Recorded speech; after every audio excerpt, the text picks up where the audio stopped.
Sergeant at Arms will please secure the chamber doors. Members, please take your seats. Madam Clerk, please call the roll. Mr. President. All right, Senators, we are very pleased this morning to have Dr. Robert Anderson of the Colonial Baptist Church in Randallstown, Maryland, guest of the Distinguished Chair of the Finance Committee.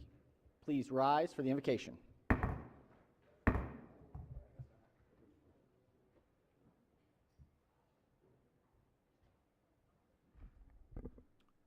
Thank you very much. Would you bow with me in a word of prayer? Our Father who art in heaven, hallowed be thy name. In all the earth, thy kingdom come, thy will be done, here as it is there in heaven. We count it a privilege, dear Lord, to come this morning before your holy throne with thanksgiving in our hearts for all the grace and mercy that you have showered on the great state of Maryland. Thank you, O God, for our president, our commander-in-chief, Joe Biden. Please give him the knowledge and wisdom he needs to lead the United States of America on the world stage with strength, confidence, and dignity in the fear of God. Likewise, we thank you for our governor, the Honorable Larry Hogan. Please give him his wisdom and discernment and fortitude to lead our home state of Maryland. Also, we thank you, O Lord, for the entire General Assembly, everyone that is here, especially our President, President Bill Ferguson. Oh God, bless him. Thank you for the senator, my senator of the 10th District, Mr. Loris Kelly. Lord, we thank you for each and every one that is here from the various areas in Maryland, the Mason-Dixon line to the shores of St. Mary, from the mountains of western Maryland to the treasured shores of Ocean City, from the countryside to the streets of Baltimore. Lord, we are grateful for all you've done, and we thank you. Lord, give this General Assembly the grace and the guidance and wisdom they need to do your will, and not merely their own, nor merely what is popular, but to do what pleases you. May they seek guidance from your holy word, the Bible. Help them, Lord, to determine and be clear on what is right from wrong, good from bad, and help each to live the life that reflects the highest morals and the best judgments that please the Lord. Oh God, you are our creator and you are the standard, and we recognize that you are holy and righteous, and we all want to please and walk in a way that blesses your name. Oh God, we pray for all the business to be done. We pray for all those that may be considering budget matters and family matters and public safety, all of those things, Lord, that affect our lives. Any activity and business today, we want to dedicate into your precious hands for guidance. Now, Lord, we thank you because we understand that you have set a pace before us. For the good book tells us righteousness exalts a nation, but sin is a reproach to any people. Oh God, bless this nation. You say, blessed is the nation whose God is the Lord. In closing, Lord, we pray that you keep your eye and your hands upon this General Assembly. Help them, Lord, to love each other, respect each other, serve each other, and to do to each other what they would have done to them. I pray, O Lord, that they might remember every thought, every word, every action, every decision will be weighed before the one who judges all the earth. Now, Lord, in this we pray, according to your holy name, in the name of the Father, Son, and Holy Spirit, We all will say amen and amen. Thank you, Jesus. Amen. Chair recognizes the senator from District 10. Yes, I just want to thank the pastor from Colonial Baptist Church for that wonderful prayer, and to let you know that he is not just a man of words, he's a man of deeds, and his congregation does wonderful ministries to help our communities to be stronger. They've got a food ministry for people who are food insecure. They have youth ministries and education ministries that are wonderful, and we appreciate your work in the community. I would move that the prayer be journalized. Certainly. Thank you, Senator. We will journalize the prayer and appreciate the pastor's remarks this morning. All right.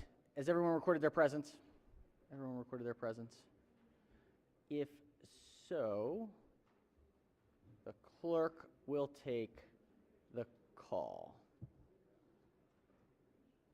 With 44 members in the chamber and a quorum being present, the Senate of Maryland is now in session. Senators, do we have any introductions? Yes, Chair recognizes the Senator from Baltimore County. Yes.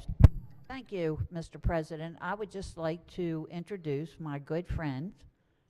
They're there in the corner thinking, what is she going to say? It is Kim Benson. There. We have two Bensons in the house and Karen Schaefer, and they have just come down today just to see how things work. So everybody should behave themselves and cross every T and dot every dot. Deal. Wonderful. Welcome to the Senate. Chair recognizes the Senator from Anne Arundel. Thank you, Mr. President. I have the privilege to introduce Carly up in the gallery. She's working in my office this year. She's done a great job, done pretty much everything in the office. She's even testified for a bill in the House, and it's before the governor now, so please give her a warm Senate welcome. Welcome, Carly. Thank you for your work. Other introductions. Chair recognizes the Senator from Howard County. Thank you, Mr. President. I'd like to introduce the doctor of the day and have everyone welcome her. It's Dr. Toyin Okwesami. Welcome. Thank you for being here with us. Affectionately known as Dr. O. She is a family practitioner, specializing also with HIV specialists and addictions, and treats opioids and other substance addictions. Wonderful. Thank you very, very much for being here with us today. Chair recognizes the co-chair of the Protocol Committee. Nope. Senator from Howard. Thank you, Mr. President. I just wanted to introduce my Chief of Staff, Brandon Engel. Do you want to stand? He's originally from the Eastern Shore, attended St. Mary's College, and is now attending UMD, getting a Master in Public Policy. He's also had to crash course in cybersecurity policy this year. He's done an amazing job and wanted a good seat for the debate today. Thank you so much. Wonderful. Welcome, Brandon. Thanks for all your work. Senator from Montgomery County. Just a point of personal privilege. I just wanted to thank those of you who were kind enough to ask me about my health. I slept like 1,000,000 hours last night. I'm feeling good.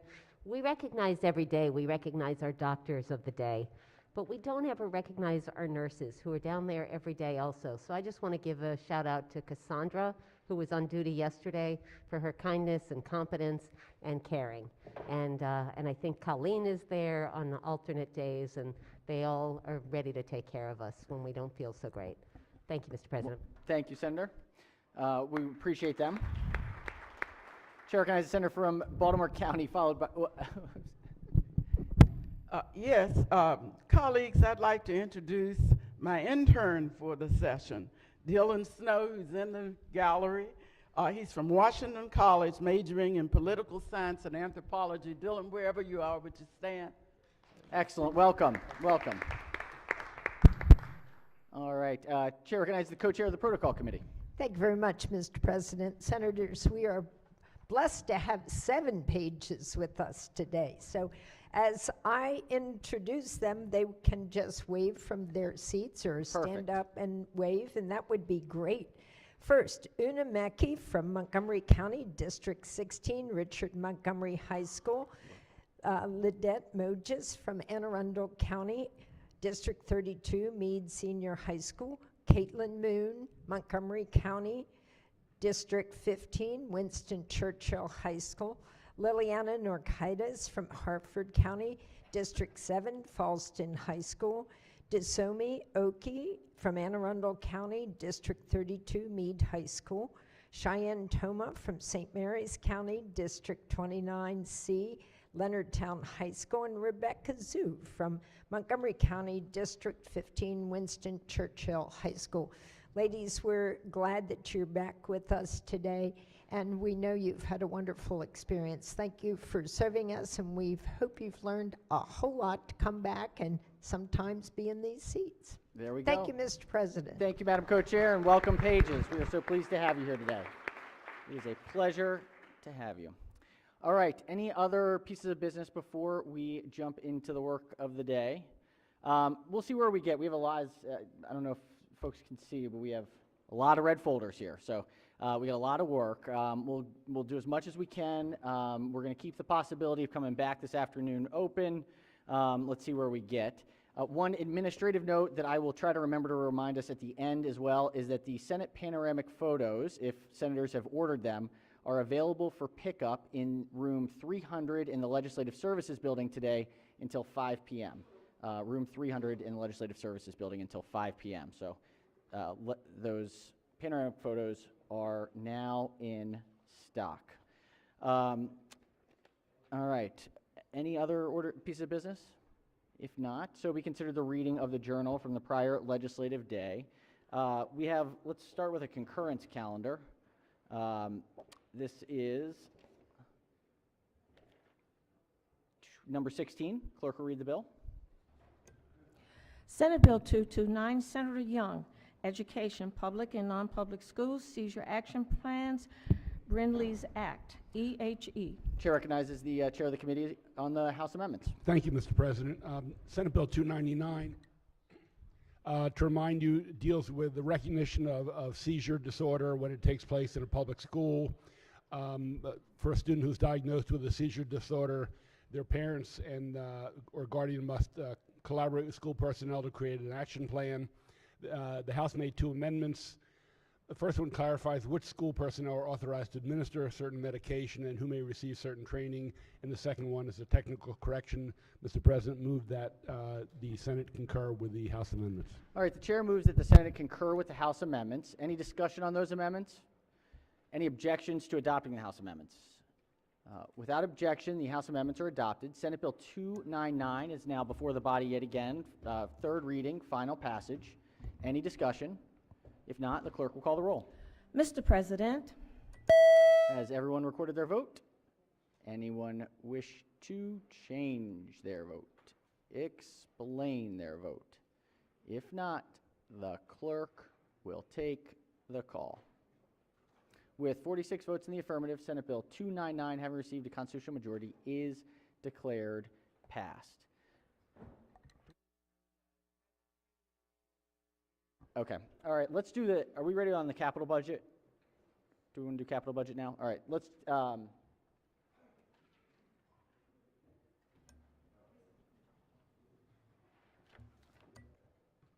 right. So this is a concurrence. This is calendar number 18. Message from the House of Delegates. Clerk will read the bill.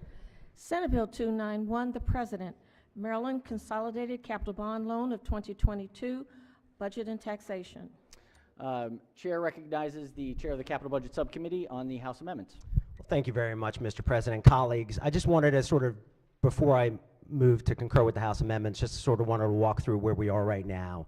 The posture was hopefully always trying to avoid a conference committee and make sure that we were taking care of our Senate priorities while working with the House of Delegates. So what I wanted to make perfectly clear is every project that we funded in the Senate, we protected over the House. The House modification, the amendments that we're adopting today are some modifications, and those modifications are based on what you all requested that were modifications. So for instance, maybe a change in the title of a project or a scope change. But we will continue to see more need as well, whether it be in Chestertown when it comes to a wellness and aging center, whether it was El Dorado, Brookview Volunteer Fire Department, whether it was investing, I talked last time about investing in West Baltimore, but also East Baltimore, or from Lake Arbor to Suitland, or even infrastructure improvements in the town of Sykesville, or how we were impacting positively Silver Spring, and we helped fund a program to that name. So, Mr. President, there's nothing in these amendments that's not consistent with the action of the Senate, making sure we continue to take a statewide approach, making sure that every area of the state feels the benefits of the capital budget, where we're creating and filling jobs, making sure we're investing in infrastructure, and continue to invest in our community treasures. So these House amendments include what the Senate priorities are. The Senate Budget and Taxation yesterday, Mr. President, unanimously moved to concur with the House amendments, and I would do the same thing here, Mr. President. I would move to concur with the House amendments. All And I right. appreciate everybody's partnership here, and in particular, I appreciate working with the House delegates to get this done. Thank you, Mr. President. Thank you, Senator. The Chair of the Capital Subcommittee has moved to adopt the House amendments. Any discussion on the amendments? Any objections to the House amendments? Without objection, the House amendments are adopted. Senate Bill 291 is now again before the Senate on third reading for final passage. Any discussion? If not, the clerk will call the roll. Mr. President, Has everyone recorded their vote? Anyone wish to change their vote? Explain their vote. Chair recognizes the minority whip has 2 minutes to explain his vote. Thank you, Mr. President. I want to just take a moment to thank and congratulate the Capital Budget Committee Chairman. He's done an excellent job to the point of even calling, I think, several of us yesterday to update us on where things were after conference. Those of us that served in a different house previously, it's just nice to really, for the entire time I've been in the Senate, but also he's continued the tradition of really communicating with everybody, no matter what party, to make sure we know what priorities are in our communities. So I just wanted to say I appreciate it. Happy to vote green on this capital budget. Wonderful. Thank you, Senator. Chair recognizes the Senator from District 6. Thank you, Mr. President. I want to thank the chair and just how smooth this capital budget went and how well of a job he did. He showed himself admirable in every way, working with not just one party, but with every person in the Senate, and made it a priority. And I tell you, we always need somebody like that is stepping up and doing a great job for the state of Maryland, for the capital budget, and for our businesses that we have. It's important to us in our district. And I want to thank him so much, not for his friendship, but for his partnership in this. Thank you, Mr. President. Thank you, Senator. Chair recognizes the Senator from District 1. Thank you, Mr. President. I talked about our chairman when we passed the Senate version, so whatever I said then goes now. I'm not going to go back and regurgitate it. But tell you the kind of person he is and involvement as chairman, he called me last night to talk about some issues on the capital budget. And that just shows how involved he is and how caring and concerning he is. And I want to thank him for that, and thank you from this side of the aisle for all your support and openness. Thank you. Excellent. Thank you, Senator. Chair, in explaining his vote, just again, appreciate the work that was done throughout the entire committee, the chairperson, the entire body. I think it was sort of like a duck, smooth sailing on top, paddling like hell underneath. So that was the approach, and it got through, and I think we can all be really proud about the investments we're making in the state of Maryland with this capital budget. So with that, the clerk will take the call. With 46 votes in the affirmative, the Senate of Maryland unanimously, with a constitutional majority, Senate Bill 291 is ordered passed. All right, let's go to, we've got a message from the House. I think this is a conference committee here. We'll have the clerk read the messages.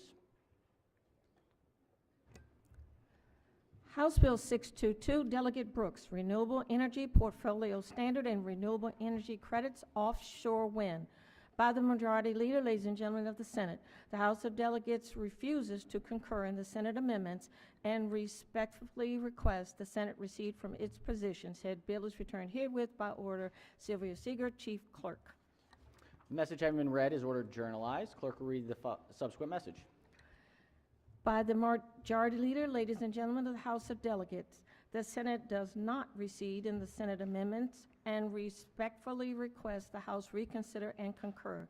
Should the House prefer a conference committee to confer on the disagreeing votes of the two houses, the Senate appoints, Senator Feldman chairs, Senator Hershey, Senator Augustine. Said bill is returned herewith by order Nicole Alexander, Secretary. Message having been read is adopted. All right, let's go to calendar number 19. This is a concurrence calendar with E and B and T. If we have this, let's bring up the first one. The clerk will read the first bill. Senate Bill 15, Senator Jackson, Election Law, Campaign Finance, Enforcement, EHE. We may not have the folder for this one. Do we want to special order this concurrence until, let's call it 30 minutes? All right, any objections to the special order for 30 minutes? Without objection, so ordered. Clerk will read the next bill. Senate Bill 114, Senator Wallstreicher, False Claims, Civil Penalties or Damages, Authorization to Recover, and Exceptions to General Fund Deposit by Comptroller, Budget and Taxation. Chair recognizes the Chair of the Committee on the House Amendments. Thank you, Mr. President. This is identical to the Senate version that we've already passed. The only changes on the House amendments were technical under the purpose paragraph. Move to concur. All right, the Chair moves that we concur with the technical change. Any objections? Any discussion? Without objection, the House amendments are adopted. Senate Bill 114 is now again before the body on third reading for final passage. Any discussion? If not, clerk will call the roll. Mr. President, Has everyone recorded their vote? Anyone wish to change their vote, explain their vote? If not, the clerk will take the call. With 45 votes in the affirmative, Senate Bill 114, having received a constitutional majority, is declared passed. All right, we have a message from the House of yeas and nays. Clerk will read the bills.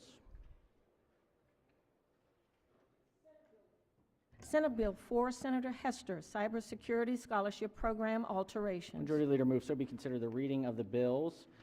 It's nice to see some of them getting back here. Let's go to first reading of House bills. This is message 34. Clerk will read the bills. House Bill 290, Delegate Crutchfield, Hate Crime Civil Penalty Remedy Rules. Majority Leader moves so be considered the reading of the bills. They will be referred to the Standing Committee on Rules. We now have a report number 43 out of Finance. 43 out of Finance. Clerk will read the first bill. House Bill 588, Delegate Bagnall, Community Action Agencies, Provision of Feminine Hygiene Products, favorable. Chair recognizes Senator from Anne Arundel as the floor leader. Thank you, Mr. President. House Bill 588, along with the appropriate local health department, requires 3 community action agencies to make feminine hygiene products available at no cost in an amount sufficient to meet the needs of the woman obtaining the products. The requirement applies only in fiscal 2024 through 2026. In those years, the governor must include in the annual budget bill an amount estimated to be sufficient for providing feminine hygiene products. The 3 participating agencies are the Southern Maryland Tri-County Community Action Committee, United Communities Against Poverty, and the Community Assistance Network. The 3 offered to participate in this pilot-type program. There are no amendments. There was no opposition in the committee. I move the adoption of the favorable committee report. Floor leader moves for the adoption of the favorable committee report. Any discussion? Any objections to the report? Without objection, the favorable committee report is adopted. Are there any amendments to the bill or its title? Seeing none, House Bill 588 is hereby ordered passed for third reading. Clerk will read the next bill. House Bill 696, Delegate Frazier Hidalgo, Public Utilities Electric School Bus Pilot Program, favorable with 1 amendment. Chair recognizes the senator from Montgomery County as the floor leader. Yes, thank you, Mr. President. Good morning, colleagues. You may recall we had quite a bit of discussion about this identical legislation that was amended into the Climate Solutions Act when it came back from the House of Delegates. This is the cross-file to that legislation. It was House Bill 696, and as amended, it is identical to provisions of Senate Bill 528 related electric school bus pilot programs. Senate Bill 528 passed the Senate earlier this session. House Bill 696 establishes the electric school bus pilot program implemented and administered by the Public Service Commission. An investor-owned electric company may apply to the Public Service Commission to implement a pilot program as specified. The amendment conforms to the bill, to the provisions of Senate Bill 528. Mr. President, I move the amendment and the adoption of the favorable committee report. Floor leader moves for the adoption of the one amendment in the favorable committee report. On the amendment, any discussion? Any objections to the amendment? Without objection, the one amendment is adopted. Question now is on the amended report. Any discussion? Any objections to the report? Without objection, the favorable committee report as amended is adopted. Are there any further amendments to the bill or its title? Seeing none, House Bill 696 is hereby ordered passed for third reading. Clerk will read the next bill. House Bill 794, Delegate Rosenberg, Public Health Opioid Restitution Fund Advisory Council, favorable with one amendment. Chair recognizes the Vice Chair of the Committee. The floor Thank you, leader. Mr. President. House Bill 794 establishes an Opioid Restitution Fund Advisory Council. The Opioid Operational Command Center must staff the Advisory Council. The Council must report by November 1st each year on its findings and recommendations regarding the allocations of money from the Opioid Restitution Fund. Consistent with authorized uses of the fund and considering specified criteria, the purposes for which the fund may be used are expanded. The governor must consult at least twice annually with the Advisory Council rather than at least once annually with specified stakeholders under current law to identify recommended appropriations from the Opioid Restitution Fund. Mr. President, Amendment number 1 adds representative to the Advisory Council. There's no fiscal impact. I move the amendment and the adoption of the favorable committee report. Floor leader moves for the adoption of the one committee amendment in the favorable committee report. On the amendment, any discussion? Any objections? Without objection, the one committee amendment is adopted. Now to the favorable report is amended. Any discussion? Any objections? Without objection, the favorable committee report is amended is adopted. Are there any further amendments to the bill or its title? Seeing none, House Bill 794 is hereby ordered passed for third reading. Clerk will read the next bill. House Bill 970, Delegate Kelly, Managed Care Organizations and Health Insurance Carriers, prior authorization for HIV post-exposure prophylaxis prohibition, favorable. Chair recognizes the Vice Chair of the Committee. The floor leader. Thank you, Mr. President. House Bill 970 prohibits an insurer, a nonprofit health service plan, and a health maintenance organization, as well as a Medicaid managed care organization, from applying a prior authorization requirement for a prescription drug used as post-exposure prophylaxis for the prevention of HIV if the prescription drug is prescribed for use in accordance with the U.S. Centers for Disease Control and Prevention guidelines. Mr. President, there are no amendments. There was no opposition to the committee hearing. Move adoption, favorable committee report. Floor leader moves for the adoption of the favorable committee report. Any discussion on the report?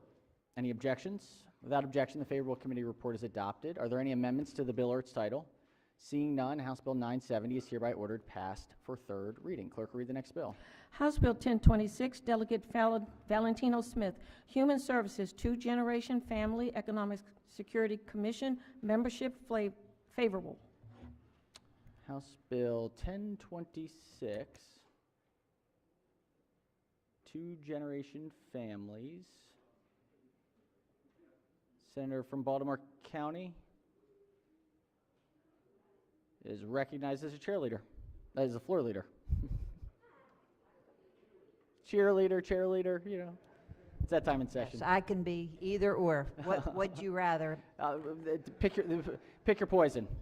Okay, House Bill 1026 increases the membership of the Two-Generation Family Income Security Commission by adding one member who lived and experienced poverty in Maryland and who was, within the 3 years prior to appointment, a recipient of public assistance. There are no amendments.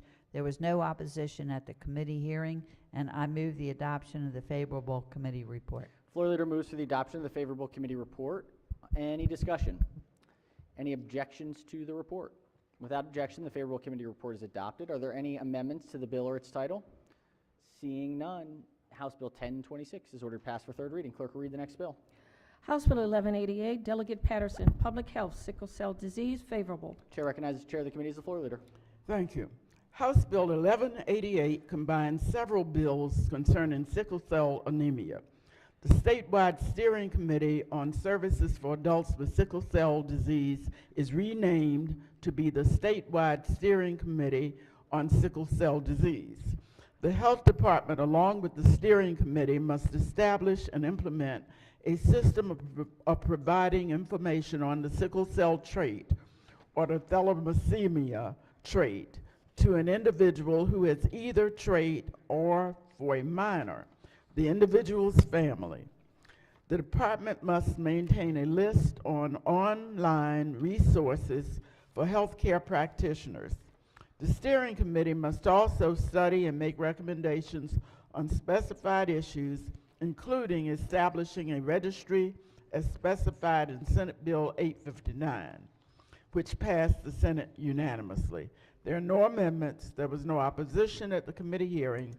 I move the adoption of the favorable committee report. Floor leader moves for the adoption of the favorable committee report. On the report, any discussion?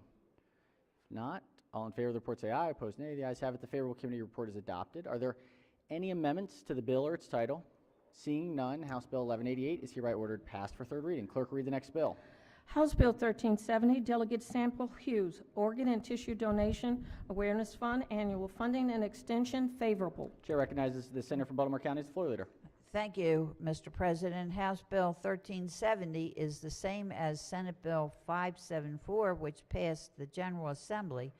The bill requires that beginning in fiscal 2024, at least $500,000 be distributed annually from the Organ and Tissue Donation Awareness Fund to the nonprofit entities selected by the Secretary of Health to establish, maintain, and operate a donor registry. There are no amendments. I move the adoption of the favorable report. Floor leader moves for the adoption of the favorable committee report. Any discussion? Any objections to the report? Without objection, the favorable committee report is adopted. Are there any further amendments to the bill or its title? Seeing none, House Bill 1370 is hereby ordered passed for third reading. Senator, just a quick note I meant to mention at the beginning. This is that period of the year where folks get very concerned that some bills are being held and others are getting held, and it's the kind of silly season time. And so every morning we get the update of how many bills have been reported out by each chamber and each committee, and we're looking pretty decent at the moment. Right now, the Senate has only has about 49% of the bills of the House that have not been reported out by a committee, and the House is at 55%. So it's about a 6 percentage point difference. One of the biggest differences is in rules, which is pretty normal. But things are moving. We're seeing kind of action happening on both sides. So just Education, Health, Environmental Affairs, looking at this report, just is overloaded. I mean, it's just unbelievable how many House bills have been referred to EHE. So I think that there are folks that think that at times you'll hear from your delegates that something's wrong or something and it is literally just time. It is just time. So everybody's kind of keeping the pace going. It's going to be busy here at the end, but we're moving along well. All right. Let's stick with finance. This is Calendar 44, a Senate bill. Clerk will read the bill. Senate Bill 659, Senator Benson, Maryland Medical Assistance Program, Psychiatric Inpatient Care Admission Restrictions, Psychiatric Hospital Admissions Equity Act, favorable with 2 amendments. Chair recognizes the sponsor of the bill as the floor leader. Thank you, Mr. President. As amended, the Senate Bill 659 is identical to House Bill 684, which passed the House unanimously. Senate Bill 659 prohibits the Maryland Department of Health from limiting or restricting admission of a Medicaid recipient for inpatient care at a special psychiatric hospital or an acute general care hospital with separately identified inpatient psychiatric services unless MDH, number 1, bases the limit or restriction on the medical necessity of the admission, and 2, establishes the limit or restriction through regulation. Amendment number 1 adds the sponsor. Amendment 2 requires MDH to provide an annual report to the Senate Finance Committee and the House Health and Government Operations Committee on the average length of stay for Medicaid recipients for Institute of Mental Disease Services as reported to CMS. Any corrective action plans and any limits on days of stay required by CMS, any federal funding withheld, and any additional state funding required due to the requirements of the bill. Data on the effect of the bill's requirement on the length of emergency department stays and data on whether Medicaid recipients receiving services were transferred to another facility and the type of facility to which they were transferred. There was no opposition at the committee hearing. I move the amendment and the adoption of the favorable committee report. Floor leader moves for the adoption of the 2 committee amendments and the favorable committee report. On the amendments, any discussion? Any objections to the amendments? Without objection, the 2 committee amendments are adopted. Question now on the amended report. Any discussion? Any objections? Without objection, the favorable committee report as amended is adopted. Are there any further amendments to the bill or its title? Seeing none, Senate Bill 659 is hereby ordered printed for 3rd reading. Sticking with finance again, calendar number 45, back to House bills. Clerk will read the first bill. House Bill 109, Delegate Shetty, Maryland Department of Health System for Newborn Screening Requirements, favorable with 2 amendments. Chair recognizes the senator from the 36th district as the floor leader. Thank you, Mr. President. House Bill 109 is similar to Senate Bill 242, which unanimously passed the Senate. The bill requires that the Health Department's newborn screening program, subject to the approval of the Secretary and the State Advisory Council on Hereditary and Congenital Disorders, to screen for each core condition listed by the Federal Recommended Uniform Screening Panel. As amended, the Secretary and Advisory Council must determine whether to approve the inclusion of a condition in the state's newborn screening panel within 1 year of any condition being added to the federal panel.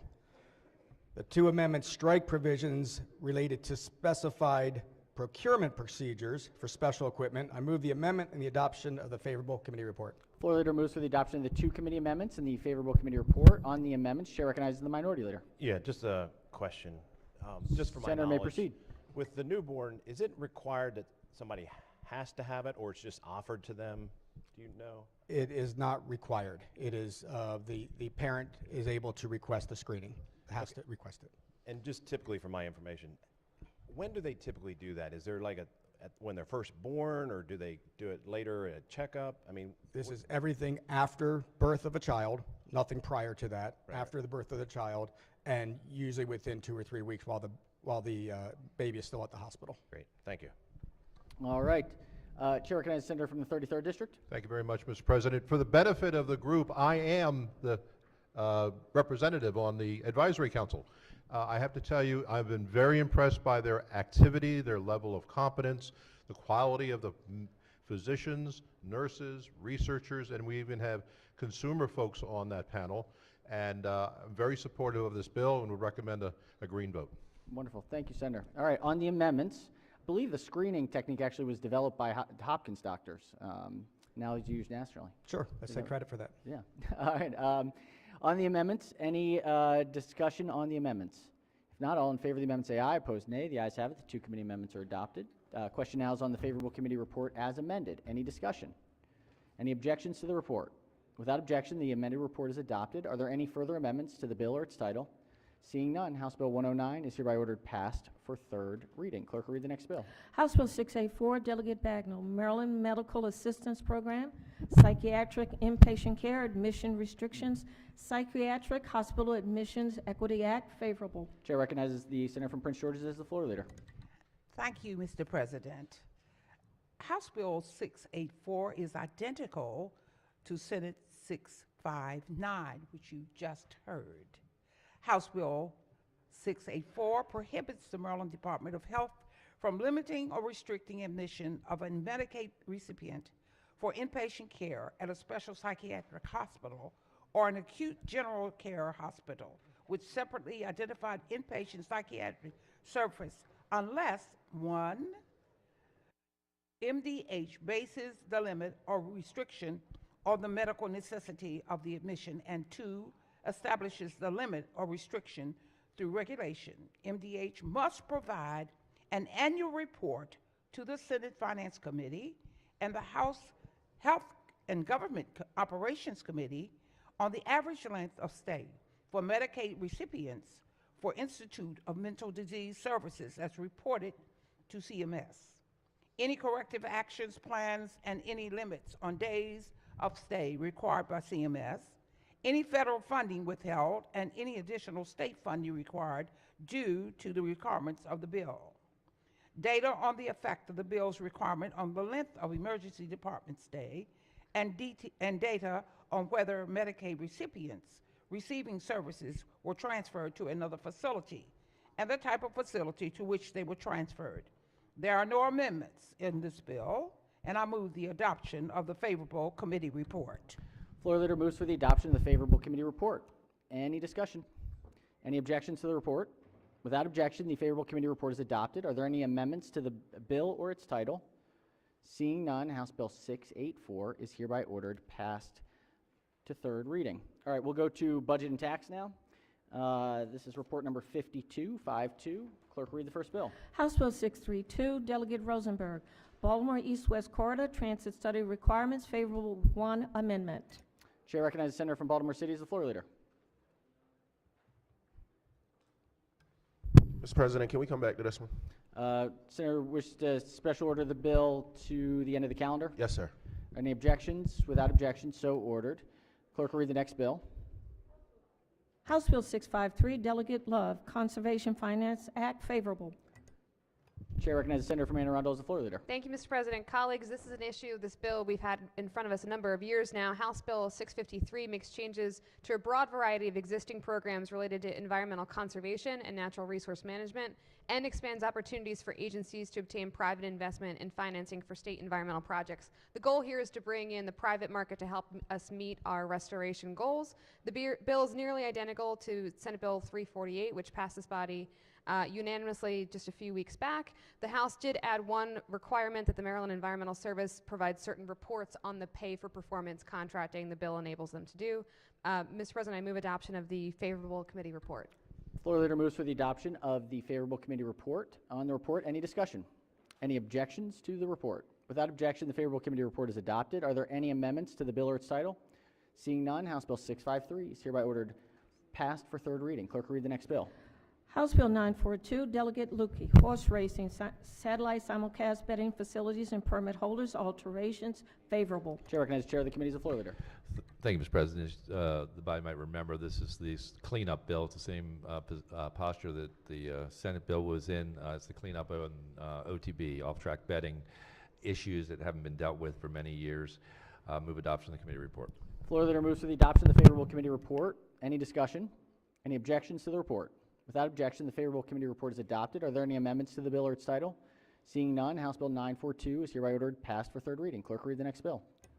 House Bill 1349, Delegate Henson, Education Support Professionals, bonus and report, favorable. Chair recognizes the senator from Montgomery County as the floor leader. Thank you very much, Mr. President. Colleagues, House Bill 1349 is nearly identical to Senate Bill 831.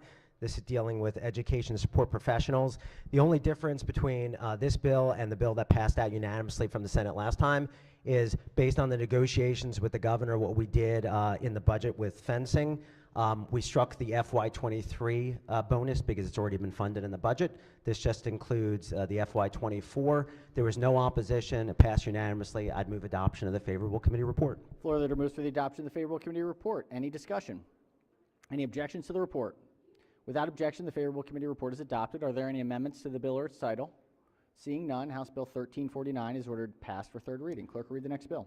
House Bill 1403, Delegate Pena-Melnick, Maryland Department of Health Waiver Programs, Wait List and Registry Reduction in the WAIT Act, favorable. Chair recognizes the senator from Montgomery County as the floor leader. Thank you very much, Mr. President. House Bill 1403 is an exact match to Senate Bill 636 that passed unanimously out of this chamber a couple weeks ago. This is really going to make a significant impact in terms of cutting down the waiting list for waivers that help fragile children and kids that are in need of developmental disability assistance. There are no committee amendments. Passed unanimously. I'd move adoption of the favorable committee report. Floor leader moves for the adoption of the favorable committee report. Any discussion? Any objections with the report? Without objection, the favorable committee report is adopted. Are there any amendments to the bill or its title? Seeing none, House Bill 1403 is hereby ordered passed for third reading. Let's go back to that special ordered one. Thank you, Mr. President. Oh, just one moment. Let's make sure we get a clerk to read the bill.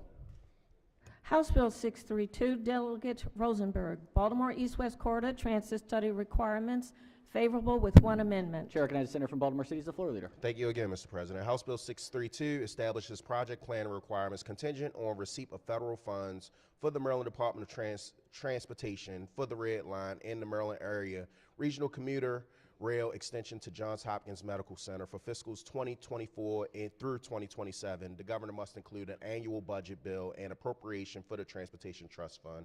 The committee amendments, Mr. President, are number one, MDOT coordinates any existing studies with the activities required by this bill in a manner that maximizes state resources and avoids unnecessary steps or duplications of efforts, Mr. President. And number two, the second amendment, that the studies required by the bill include examining extending the red line into Baltimore County if that's feasible. Move adoption of the committee report, Mr. President. Floor leader moves for the adoption of the one committee amendment and the favorable committee report. Chair recognizes the senator from the 33rd on the amendment. Thank you very much, Mr. President. I have a couple questions for the floor leader, if I may. Senator may proceed. Senator, good morning. Good morning. As you can well imagine, this type of cynical. I love that guy. He's one of my brothers. Senator. Yes, sir. Is there anything being done in terms of study and evaluation in this corridor today under the current, what do we call that, CTP program? Yes, sir. So there is currently a study being done by NDOT, I believe, that spends in excess of $12 million to be able to study this corridor. Let me just say that the wisdom of the good budget and taxation took that in consideration by making it sure that if we can be inclusive of what is being asked of in this bill, that MDOT takes that in consideration. So you don't approach this bill as duplication? No, we don't approach this as duplication because obviously the House sponsor had origination in reference to rail, like making sure that rail is a priority in the study that's being conducted by MDOT. We wanted to make sure that we reflect that. We wanted to make sure that we were helpful with that, but we also wanted to make sure that we fulfilled our obligation to taxpayers and state Marylanders by making sure that we're not duplicative and making sure that we're not wasting state resources. Thank you, Senator. The last question is, if this bill passes and dedicated funding is allowed, what happens to the projects currently in the pipeline, the CTP pipeline? So this wouldn't impact the projects in the CTP pipeline because at the end of the day, it's not taking any type of money away from these respective projects that's already in the 6-year CTP. And there is the study, but making sure that we still show that we have an earnest effort to prioritize rail. So this doesn't impact the CTP. Thank you. And the final question is, could you share with the body how this Baltimore East-West corridor is defined? Where does the study start and where is the anticipated terminal?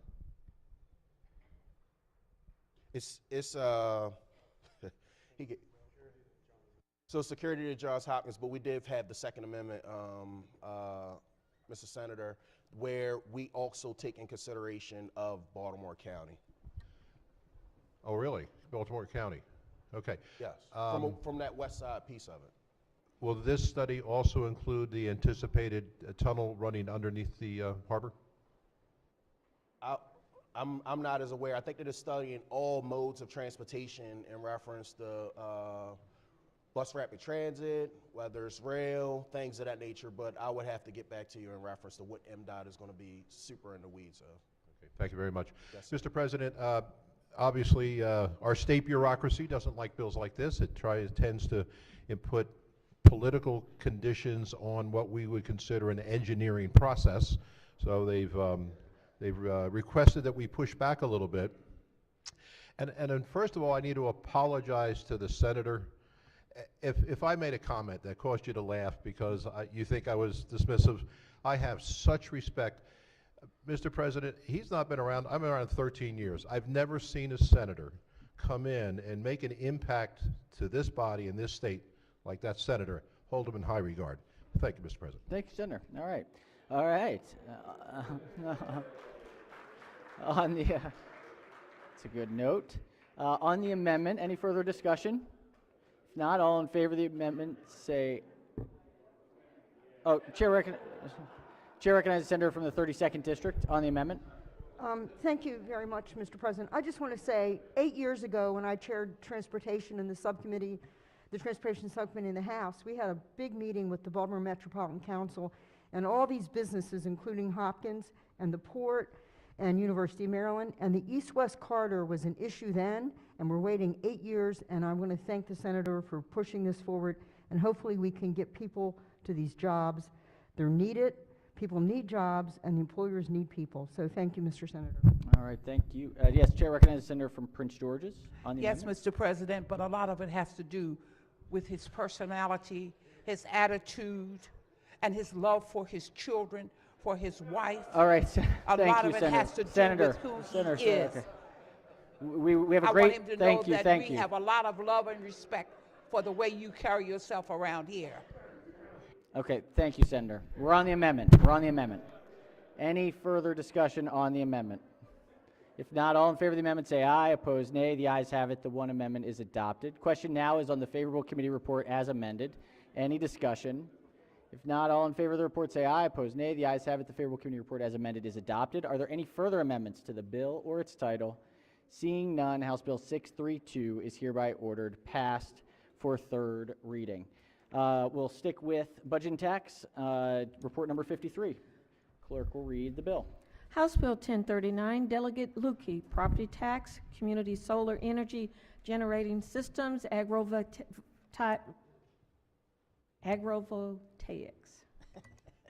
Chair recognizes the senator from Montgomery County Thank you, Mr. as the President. floor leader. House Bill 1039 is similar to another bill that passed the Senate for community solar energy generating systems, but this bill focuses on solar equipment that is installed on land that is also used for agriculture. Specifically, the bill exempts machinery or equipment used for agrivoltaics from property tax. There are two committee amendments. The first makes clear that this bill is prospective. The second strikes a provision to align with actions taken on the other bill that is similar, and I move adoption of the amendments and the favorable committee report. Floor leader moves for the adoption of the two committee amendments and the favorable committee report. Agrivoltaic? Is that right? Agrivoltaic. Huh, all right. On the amendments, any discussion? Any objections to the amendments? Without objection, the two amendments are adopted. Question now is on the amended report. Any discussion? If not, all in favor of the report say aye. Opposed, nay. The ayes have it. The favorable committee report as amended is adopted. Are there any further amendments to the bill or its title? Seeing none, House Bill 1039 is hereby ordered passed for third reading. That is the only one on that calendar. Let's move over to judicial proceedings. Are we ready for judicial proceedings? All right. Let's do report number 35. Clerk will read the first bill. Senate Bill 613, Senator Wallstreicher, Commercial Vehicles, Non-Consensual Towing Requirements, favorable with two amendments. Chair recognizes the Vice Chair of the committee as floor leader. Thank you, Mr. President. As amended, this bill is identical to HB 487. The bill establishes requirements and procedures for the police-initiated towing of certain commercial vehicles at the request of the Department of State Police. This bill requires towing companies used by the department to make their rates publicly available, and by 2023 to discontinue the use of per-pound billing. Finally, the bill creates rules governing genuine disputes over invoices from towing companies. There are two committee amendments. Amendment number 1 is technical. Amendment number 2 conforms the bill to House Bill 487. Mr. President, I move the committee report and the two amendments. Floor leader moves for the adoption of the two committee amendments and the favorable committee report. On the amendments, Chair recognizes the senator from District 6. Thank you, Mr. President. I'm waiting for an amendment, and I did talk to the good Vice Chair about this amendment, and I'd like to lay it over, if it's possible, Mr. President, for the next session, if that's okay. So the Senator, the layover would be in order, but it is just for an hour. So if I could special order that then, for the next. To the second session. That's Let's okay. check in with the floor leader. That's fine. Any objections? All right. Without objection, the bill will be special ordered to the appropriate time at the second session. Clerk will read the next bill. Senate Bill 629, Senator Edwards, Landlord and Tenant Eviction Data Collection and Distribution, favorable with two amendments. Chair recognizes the senator from District 11 as the floor leader. Thank you very much, Mr. President. This bill requires the judiciary to collect and compile a whole bunch of different eviction data. in a manner required by the Department of Housing and Community Development, and they must organize and format the data and publish it on its website in a specified manner.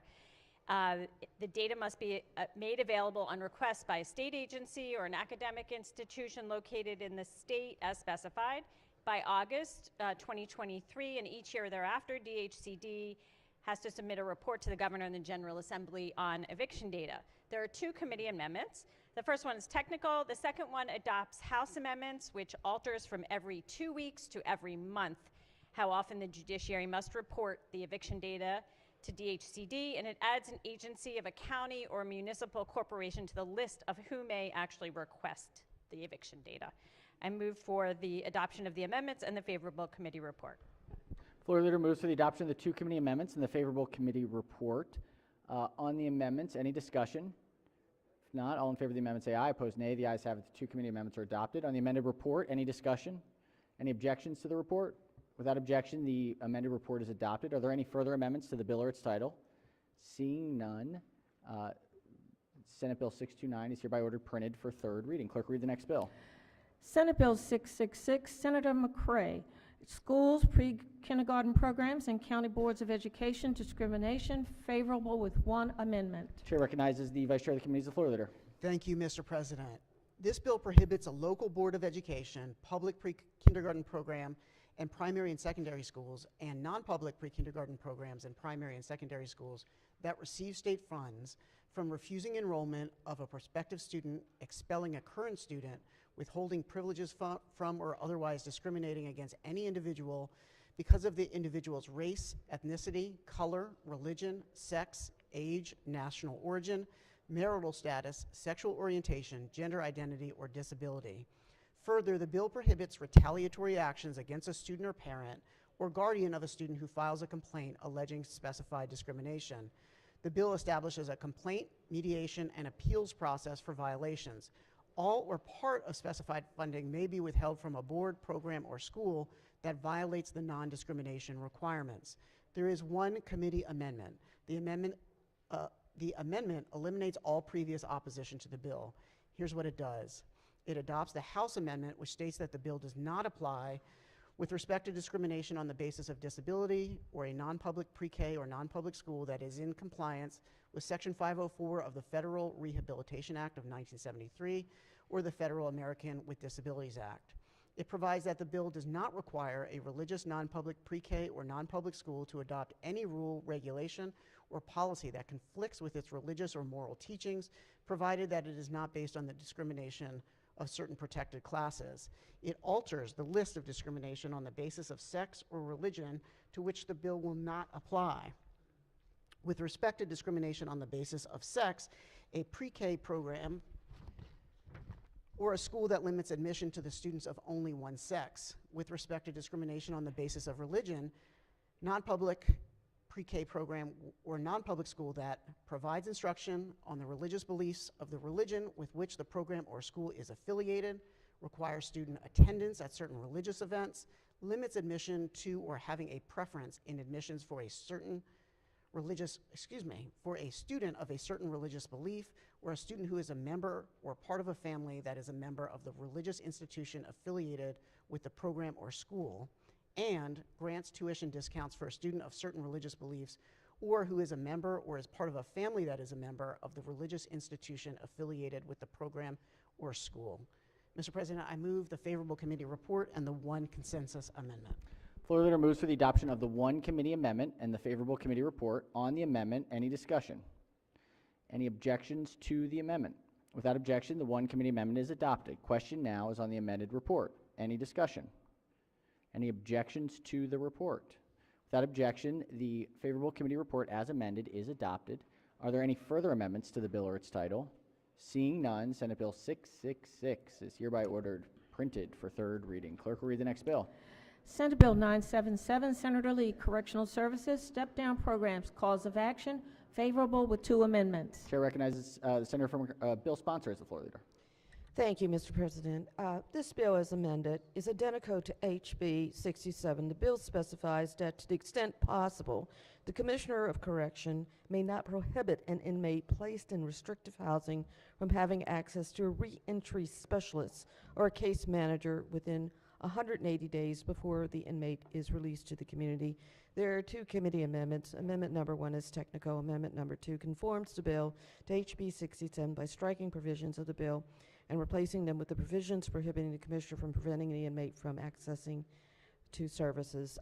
Move the favorable committee report with the two amendments. Floor leader moves for the adoption of the two amendments and the favorable committee report. On the amendments, any discussion? Any objections to the amendments? Without objection, the two committee amendments are adopted. Question now is on the amended report. Any discussion? Any objections to the report? Without objection, the favorable committee report is amended, is adopted. Are there any further amendments to the bill or its title? Seeing none, Senate Bill 977 is hereby ordered printed for third reader. We have a couple of messages. Let's get through these to get these conference committees up and running. We'll start with that one.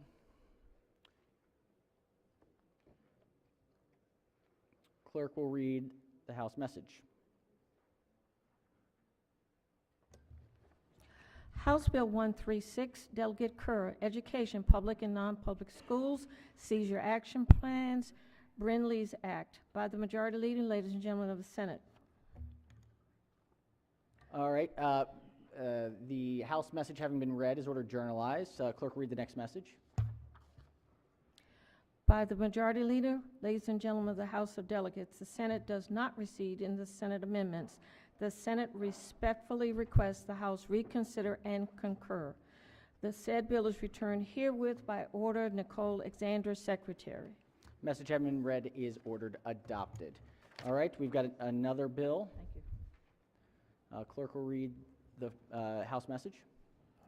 House Bill 147, Delegate Charkoudian, Maryland Farms and Family Fund, Maryland Food and Agriculture Resiliency Mechanism Grant Program, and Maryland Farm to School Meal Grant Pilot Program alterations and establishment. By the Majority Leader, ladies and gentlemen of the Senate, the House of Delegates refuses to concur in the Senate amendments and respectfully requests the Senate recede from its position. Should the Senate prefer a conference committee to confer on the disagreeing votes of the two houses, the House appoints Delegate Gilchrist, Chair, Delegate Otto, Delegate Washington. Said bill is returned herewith by order Sylvia Seeger, Chief Clerk. Message having been read is ordered journalized. Clerk will read the next message. Ladies and gentlemen of the House of Delegates, the Senate does not recede in the Senate amendment and agrees to a conference committee to confer on the disagreeing votes of the two houses. The House has appointed Delegate Gilchrist, Delegate Otto, Delegate Washington.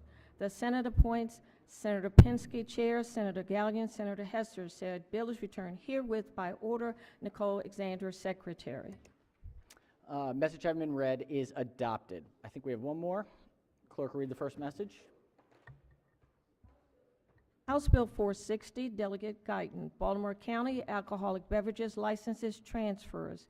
By the Majority Leader, ladies and gentlemen of the Senate, the House of Delegates refuses to concur in the Senate amendments and respectfully requests the Senate recede from its position. Should the Senate prefer a conference committee to confer on the disagreeing votes of the two houses, the House appoints Delegate Valderrama, Chair, Delegate T. Branch, Delegate Howard. Said bill is returned herewith by order Sylvia Seeger, Chief Clerk. Message having been read is ordered journalized. Clerk will read the next message. By the Majority Leader, ladies and gentlemen of the House of Delegates, the Senate does not recede in the Senate amendments. The Senate respectfully requests the House reconsider and concur. Said bill is returned herewith by order Nicole Alexander, Secretary. Message having been read is adopted.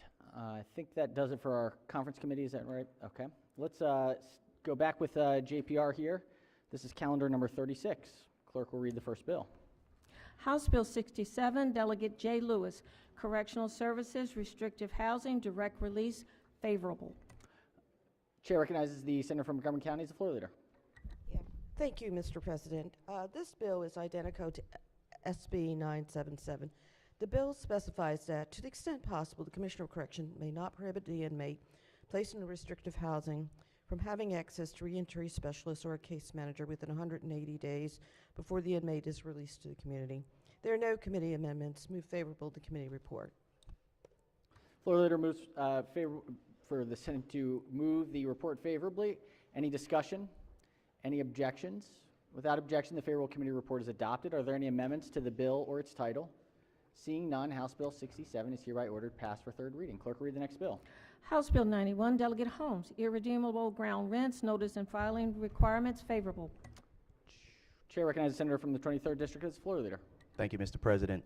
This bill requires the online registry for ground rents currently maintained by SDAT to also, one, identify each property for which a renewal notice to preserve the irredeemability of an irredeemable ground lease has been filed, and two, include a clear notion of the expiration date for each renewal notice. The bill also expands requirements to preserve irredeemability by requiring the holder of an irredeemable ground rent to file with SDAT a renewal notice of intention to preserve the irredeemability by April 1st, 2023, and subsequent renewal notices within 3 months after the date of a renewal notice's recordation in land records. There are no amendments. I move favorable the committee report. Floor leader moves favorable on the committee report. Any discussion? Any objections? Without objection, the favorable committee report is adopted. Are there any amendments to the bill or its title?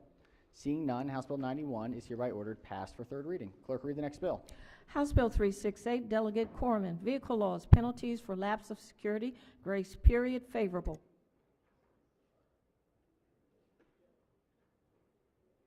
Chair recognizes the senator from Baltimore City as the floor leader. Thanks, Mr. President. This bill prohibits the Motor Vehicle Administration from assessing a penalty for a vehicle whose insurance is terminated or lapsed if the vehicle's registration plates are returned within 10 days after the termination or lapse, and one of the following conditions is met. 1, the title for the vehicle has been transferred to a new owner. 2, the registered owner has moved out of state and the registration plates are returned by mail. 3, a salvage certificate has been issued. 4, a licensed dealer has taken possession of the vehicle with an obligation to return the registration plates.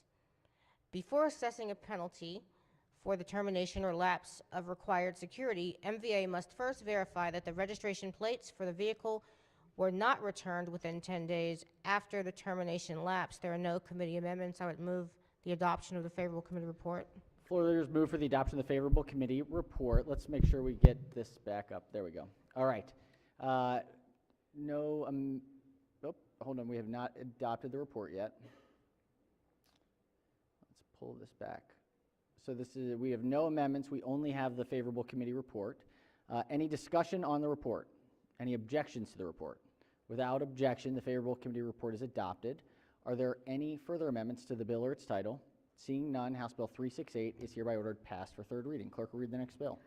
House Bill 487, Delegate Foley, commercial vehicles, police-initiated towing requirements, favorable with one amendment. Chair recognizes Vice Chair of the committee as the floor leader. Thank you, Mr. President. This is identical to Senate Bill 613, the towing bill we just discussed and adopted. There is one committee amendment. The amendment conforms the bill to SB 613. I move for the adoption of the committee report and the one committee amendment. Floor leader moves for the adoption of the one committee amendment and the favorable committee report. On the amendment, Chair recognizes the senator from District 6. Thank you, Mr. President. Special order until next session, please. No objections? No objection. On the previous bill, did we adopt the committee report and special order it, or did we? I just want to keep them in the same I think we still posture. still pending. Okay, got it. Then that's, of course, the special order is totally fine. All right. Without objection, we will special order the bill and the amendment to the appropriate time in the second session today. Clerk will read the next bill. House Bill 824, Delegate Williams, landlord and tenant eviction data collection and distribution, favorable with one amendment. Chair recognizes Senator from District 11 as the floor leader. Thank you very much, Mr. President. Colleagues, House Bill 824 is identical now to Senate Bill 629 that I described a minute ago. It is a data collection bill for eviction data and requires the judiciary to collect data and share it with DHCD. There is one committee amendment. The amendment alters the definition of eviction data to remove a reference to census tract, and it delays the effective date of the bill to January 1, 2023. Move for adoption of the amendment and the favorable committee report. Floor leader moves for the adoption of the one committee amendment and the favorable committee report. On the amendment, any discussion, any objections? Without objection, the one committee amendment is adopted. On the amended report, any discussion, any objections? Without objection, the Favorable committee report as amended is adopted. Are there any further amendments to the bill or its title? Seeing none, House Bill 824 is hereby ordered passed for third reading. Clerk will read the next bill. House Bill 850, Delegate Wilkins, Schools, Pre-Kindergarten Programs, and County Boards of Education Discrimination, favorable with one amendment. Chair recognizes the Vice Chair of the Committee as the floor leader. Thank you, Mr. President. This bill is identical to SB 666 as amended. The amendment eliminates all previous opposition to the bill. It conforms the bill to Senate Bill 666. I move the adoption of the favorable committee report and the one amendment. All right, floor leader moves for the adoption of the one committee amendment and the favorable committee report. On the amendment, any discussion? Any objections? Without objection, the one committee amendment is adopted. Question now is on the amended report. Any discussion? Any objections? Without objection, the favorable committee report as amended is adopted. Are there any further amendments to the bill or its title? Seeing none, House Bill 850 is hereby ordered passed for third reading. Clerk, read the next bill. House Bill 1097, Delegate Holmes, Task Force on Property Appraisal and Valuation Equity, favorable. Chair recognizes the senator from the 23rd District as the floor leader. Thank you again, Mr. President. This bill establishes a task force on property appraisal and valuation equity to be staffed by the Department of Housing and Community Development. The task force must report its findings and recommendations to the Governor and General Assembly by October 31st, 2023. The bill takes effect June 1st, 2022 and terminates June 30th, 2024. There are no amendments. I move adoption of the committee report. Favorable. Floor leader moves for the adoption of the favorable committee report. On the report, any discussion? Any objections? Without objection, the favorable committee report is adopted. Are there any amendments to the bill or its title? Seeing none, House Bill 1097 is hereby ordered passed for third reading. And before we go to the next one, any objections if we put these on a consent calendar? Any objections? All right, so order, we'll put the prior calendar on a consent calendar for third reader. All right, sticking with judicial proceedings, calendar number 37. Clerk will read the first bill. Oh, no.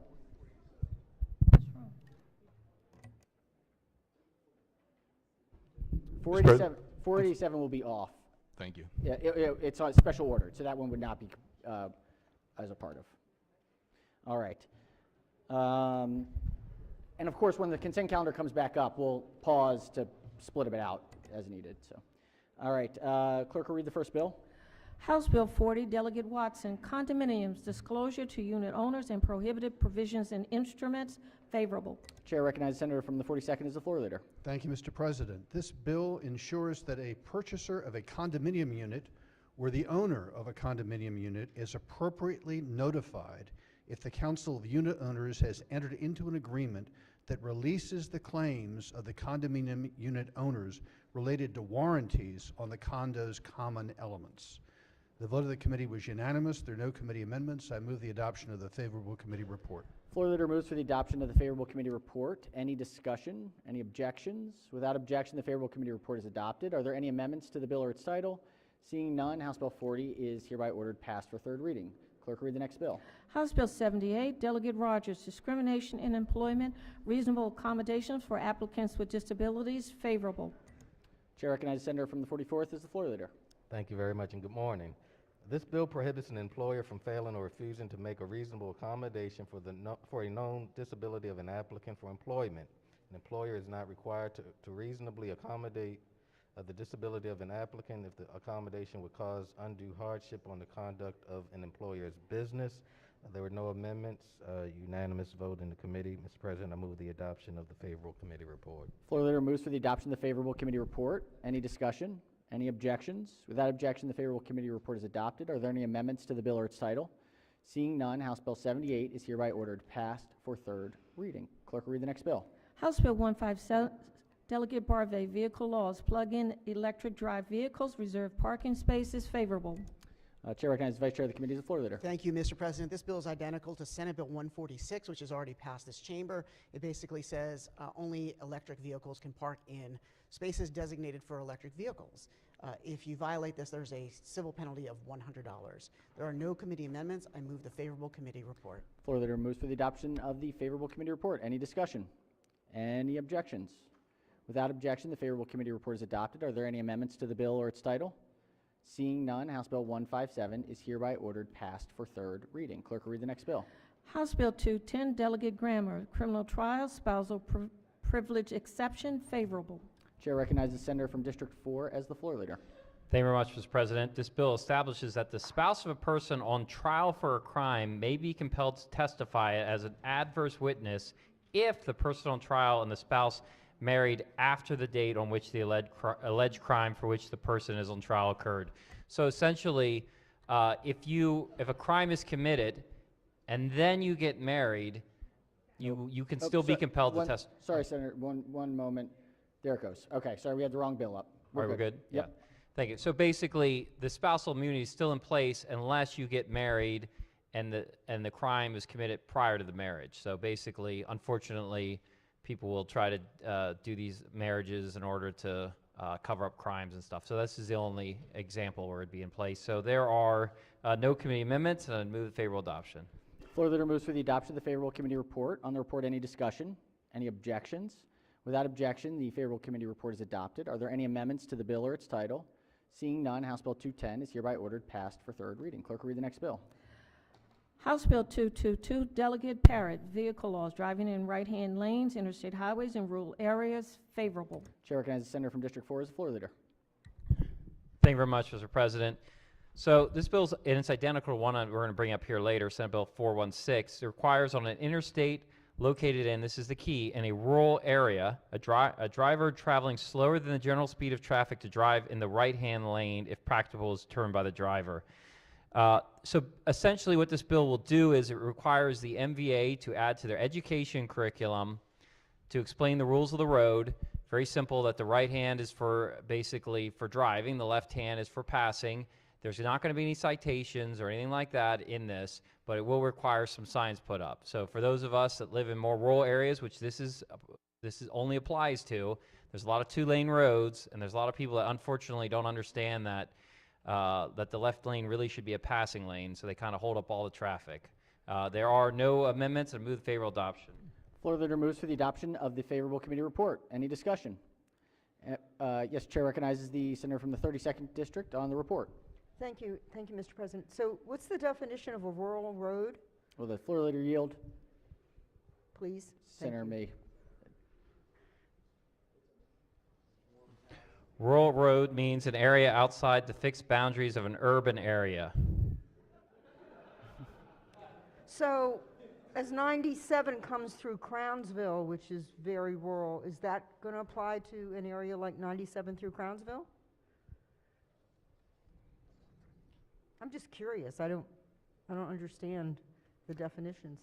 I'd have to pull up, if you give me a minute, I can look up, I'll have to pull 8507 of the article and try to Well, get maybe you we can do it on the Senate bill. Yeah, when the Senate bill bill's comes coming back up. I so don't want to hold it. I just would like the definitions. Thank you very much. I think these signs are on 97. I think. There are, and that's the interesting, there are some of these signs that are up in different places, but we seem to be lacking them all over the place. I can tell you, the senator from Western Maryland has the bill in. I expressed from Frederick County my frustrations with this, that on these rural highways, it's a big problem and we're lacking signage. That's all the bill's going to do is signage. No one's going to get even a citation from it. It's really a driver education signage bill. I know this has been, you might have been in the House when I wasn't, but I know this was a big controversy and a big fight. This doesn't get us back into police pulling people over and all of that. Thank you. Thank you for the explanation. All right. On the report, any further discussion? If not, all in favor of the report say aye. Opposed, nay. The ayes have it. The favorable committee report is adopted. Are there any amendments to the bill or its title? Seeing none, House Bill 222 is hereby ordered passed for third reading. Clerk will read the next bill. House Bill 303, Delegate Stein, Public Safety, Maryland Swimming Pool and Spa Standards, favorable. Chair recognizes the chair of the committee as the floor leader. Thank you, Mr. President. This bill requires the Maryland Department of Labor to adopt by regulation the International Swimming Pool and Spa Code after review and consultation with the Maryland Department of Health, and has to be implemented by June 1st, 2023. MDL will also have to maintain an informational database with specified information about the pool and spa standards and electrical code standards in the state, and it must provide all the local jurisdictions with the hardware and the software necessary to perform this task. So essentially, there was a while back, there was a federal law that passed, is the Virginia Graham-Baker Pool and Spa and Safety Act. That set forth safety regulations for pools, for public pools and spas, although it didn't cover private. This closes that safety loop. So I'd move for the adoption of the favorable committee report. There are no committee amendments. Floor leader moves for the adoption of the favorable committee report. On the report, any discussion? Yes, Chair recognizes the senator from the 38th District on the report. Thank you, and if the floor leader could rise. It And appears so. Senator may proceed. I know that there's a cross-file Senate bill that I know that there were some constituents that had concerns about these issues. So I was trying to see if in the review of this bill, if those concerns had been addressed. So I'm trying to play a little catch-up here, seeing that this has come up.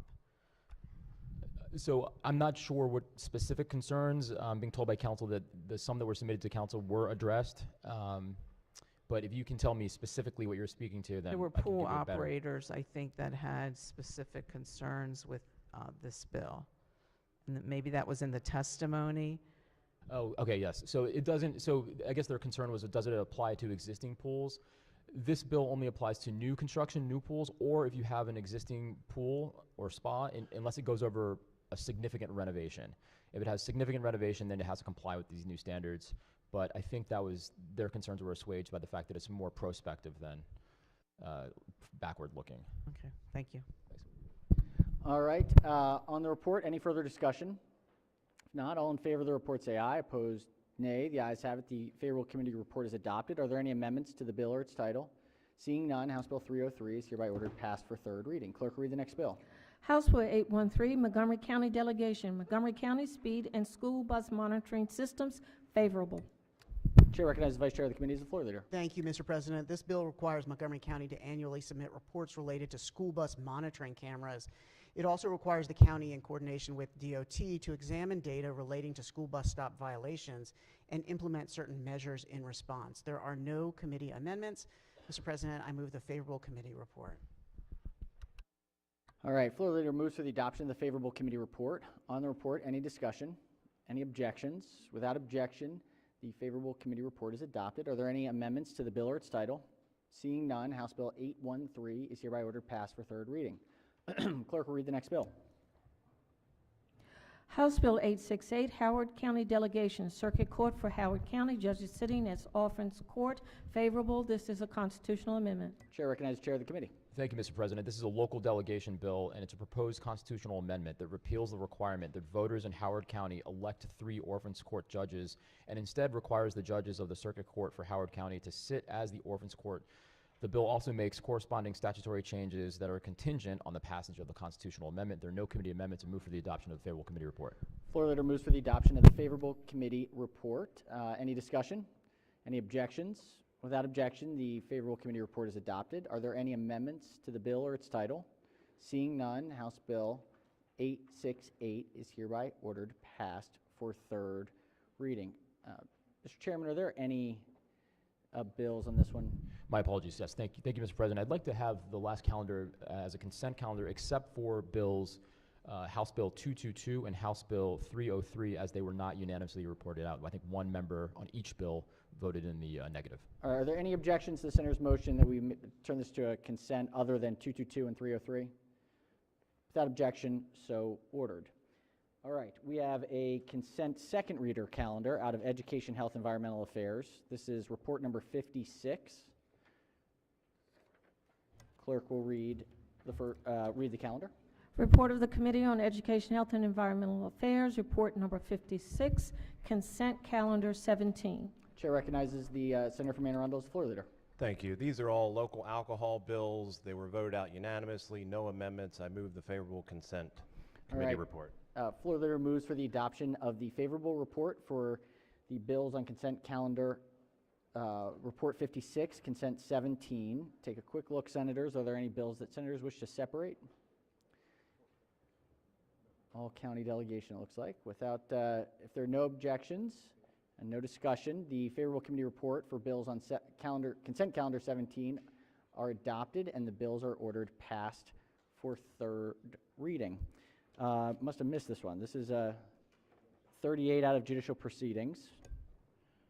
Clerk will read the first bill.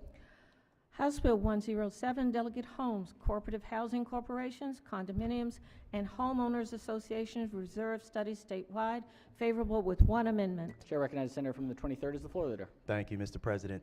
This bill requires an updated study, reserve study, every 5 years of the reserves needed for future major repairs and replacement of the common elements of a cooperative housing corporation or condominium or the common areas of a homeowners association. The bill repeals statutory provisions that limit applicability to required reserve studies and related provisions only to these types of communities in Montgomery and Prince George's counties. The bill specifies that the reserve study requirements are applicable only to residential condominiums. There is one committee amendment. The amendment clarifies an amendment adopted by the House. It reads as follows. If the most recent reserve study was an initial reserve study, the governing body shall, within 3 fiscal years following the fiscal year in which the initial reserve study was completed, attain the annual reserve funding level recommended in the initial reserve study. I move the adoption of the amendment and the favorable committee report. Floor leader moves for the adoption of the one committee amendment and the favorable committee report. On the amendment, any objections or any discussion? Any objections? Without objection, the one committee amendment is adopted. Question now on the amended report. Chair recognizes the senator from the 37th on the report. Thank you very much. Would the floor leader yield for question? Yes. Senator may proceed. Thank you very much, Mr. President. Does this pertain to informal HOA associations? Is it informal residential? It's only residential. My understanding in some of our lower income parts of our state, there have been disbandment of the formal HOA. I'm not familiar with that term. Stand by. Homeowners Association. All HOAs. It's all, whether they're formal or informal or loosely organized, like a group of neighbors.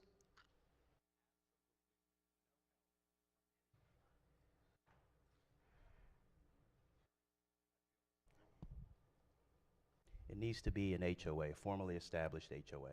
Thank you very much. Thank you, Mr. President. Thank you, Senator. All right, on the report, any further discussion? Any objections to the amended report? Without objection, the favorable report as amended is adopted. Are there any amendments to the bill or its title?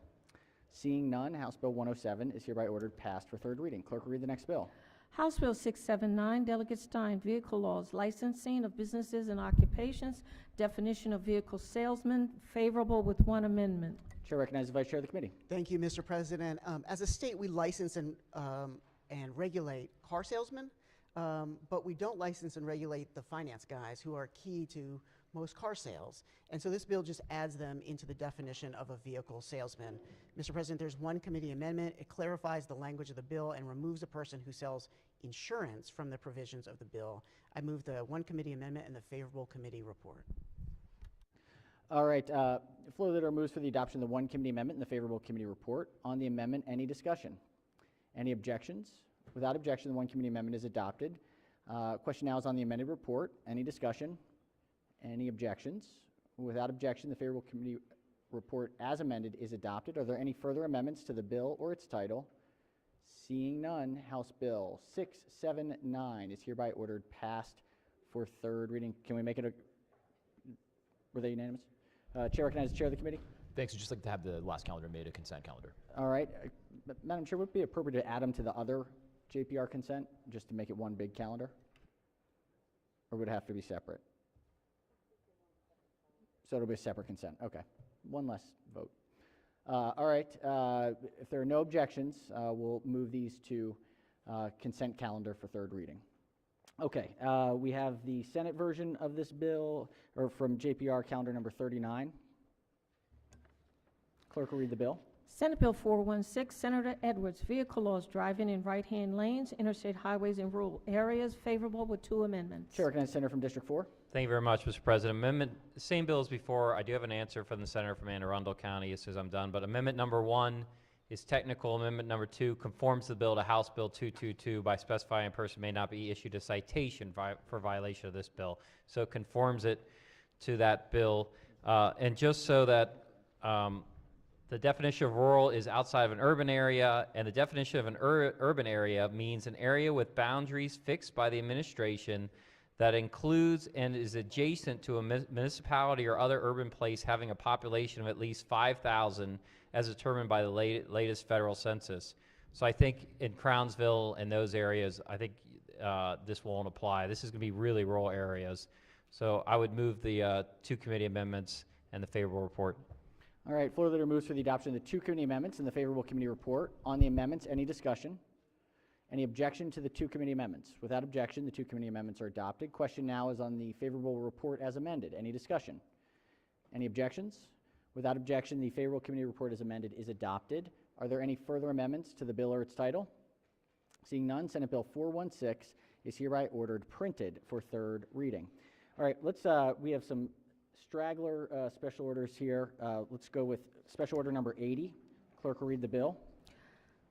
House Bill 464, Delegate Attar, Baltimore City, 41st Legislative District, alcoholic beverages, marketplace license. Questions on the adoption of the favorable report? All right, question is on the favorable report. Any discussion? All in favor of the report say aye. Opposed, nay. The ayes have it. The favorable committee report is adopted. Are there any amendments to the bill or its title? Seeing none, House Bill 464 is hereby ordered passed for third reading. Let's go to 81. Clerk will read the bill. House Bill 1210, Delegate Ampry, Baltimore City, alcoholic beverage licenses transfer. Questions on the adoption of the favorable report? All right, the question is on the favorable report. Any discussion? All in favor of the report say aye. Opposed, nay. The ayes have it. The favorable committee report is adopted. Are there any amendments to the bill or its title? Seeing none, House Bill 1210 is hereby ordered passed for third reading. Clerk will read the next bill. Oh, sorry, 82, special order calendar 82. House Bill 1221, Delegate Ampry, Baltimore City, alcoholic beverages, 40th Alcoholic Beverage District. This is an emergency bill. Questions on the adoption of the favorable report? Question before the body is on the favorable report. Any discussion? Any objections? Without objection, the favorable committee report is adopted. Are there any amendments to the bill or its title? Seeing none, House Bill 1221 is hereby ordered passed for third reading. We have second readers. Let's do these. We still have these second readers. Let's do education. Are we ready for education, health, and environmental affairs now? Okay. Let's do report number 57. Senator looks very excited about it. Clerk will read the first bill.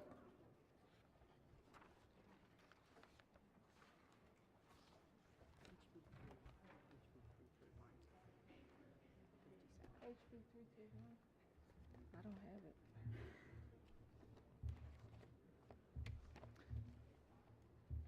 This is calendar 57. Report number 57 starts with House Bill 331. House Bill 331, Delegate Butler, local government regulation of amateur radio station antenna structures, favorable. Chair recognizes the senator from the 35th as the floor leader. Thank you, Mr. President. This bill requires that an ordinance adopted by a county or municipality that regulates amateur radio station antenna structures may not preclude amateur radio communications, must reasonably accommodate those radio communications, and must constitute the minimum practicable regulation to accomplish the legitimate purpose of the ordinance. This bill passed unanimously in the House of Delegates and also unanimously in our committee. There are no committee amendments. I move for adoption of the favorable committee report. Floor leader moves for the adoption of the favorable committee report. On the report, any discussion? Any objections to the report? Without objection, the favorable committee report is adopted. Are there any amendments to the bill or its title? Seeing none, House Bill 331 is hereby ordered passed for third reading. Clerk will read the next bill. House Bill 516, St. Mary's County Delegation. St. Mary's County Human Relations Commission, equal treatment, favorable with two amendments. Chair recognizes the senator from Baltimore City as the floor leader. Thank you, Mr. President. This local bill is the enaction of the statewide mission of the Maryland Commission on Civil Rights to ensure opportunity through the enforcement of Maryland's laws against discrimination in employment, housing, public accommodation, and state contracts. This bill requires the St. Mary's County Human Relations, in addition to his existing duties, to encourage and ensure equal treatment of all people without regard to sexual orientation and gender identity. The addition of these two categories was at the request of the Human Relations Committee, their local commission, and then additionally we added source of income because Maryland passed a law around social income. There are two committee amendments. We make a technical change. The second amendment adds the source of income, and also it strikes number one, which was kind of a general category relating to racial tensions. The bill came in striking racial tensions, and in looking at that provision, it just seemed like it didn't really do much. So we're asking for the adoption of the committee amendments and the favorable committee report. Floor leader moves for the adoption of the 2 committee amendments and the favorable committee report. On the amendments, any discussion? Any objection to the amendments? Without objection, the 2 committee amendments are adopted. Question now is on the amended report. Any discussion? Any objections? Without objection, the amended report is adopted. Are there any amendments to the bill or its title? Seeing none, House Bill 516 is hereby ordered passed for 3rd reading. Clerk will read the next bill. House Bill 1202, Delegate P. Young, Local Government Cybersecurity Coordination and Operations, Local Cybersecurity Support Act of 2022, favorable with 2 amendments. Chair recognizes Senator from Howard and Carroll Counties as the floor leader. Thank you, Mr. President. Colleagues, this is the first of 3 large bills dealing with cybersecurity governance across the state of Maryland. It represents the recent study done by the Maryland Cybersecurity Council, codifying their recommendations, and over 3 years' worth of work of the Joint Committee on Cyber, IT, and Biotechnology. I wanted to start by thanking all my members in EHE for working through this over the past few days. Colleagues, you all know the problem that we face. We've seen the kinetic impacts of cybersecurity, what it means when our Department of Health is attacked, what it means when Baltimore County schools are shut down, what it means when a city like Baltimore City is attacked. And it's only going to get worse, unfortunately. And so the combination of these 3 bills put us in a much better posture across the state of Maryland. So what specifically does HB 1202 do? This bill makes numerous changes to the state's cybersecurity infrastructure practices and does several things. First, it codifies and expands the executive order passed by Governor Hogan that established the Maryland Cyber Defense Initiative. Second, it codifies within the Maryland Department of Emergency Management the Cybersecurity Preparedness Unit. Finally, it requires specified local government entities to annually complete cybersecurity certifications. There are 2 committee amendments. The first one makes technical changes and makes this bill an emergency bill. It's really important given the geopolitical tensions we're seeing right now. And the second amendment does several things. First, it establishes 4 new positions within the Cyber Preparedness Unit within the Department of Emergency Management. Second, it creates or codifies the Information Sharing and Analysis Center within the Department of Information Technology. It also establishes a really important optional program for local governments to piggyback on contracts with the state to find less expensive cybersecurity contracts. It requires local governments to certify that they meet the statewide minimum security standards. And the amendments require the state chief information security officer to develop guidelines for the public about cybersecurity incidents. So I would encourage the adoption of the 2 amendments and the favorable committee report. Floor leader moves for the adoption of the 2 committee amendments and the favorable committee report. Chair recognizes the minority leader on the amendments. Yeah, this was a large bill that we debated in committee for hours and hours and hours, along with the next one. We voted Tuesday afternoon. Unfortunately, we didn't get the bill that we voted on until late last night. It's about 80 pages between the 2, so it's really the first time I've seen it. So I'd like to special order till next session, just so I can have a chance to read those 80 pages. Objection to the senator's motion? Objection. All right, the senator objects to the motion, so we can call the roll on the special order. No, I withdraw that. I'd like to lay it over under the rules. All right, the senator's motion would be in order. The bill and the amendments will be laid over for an hour.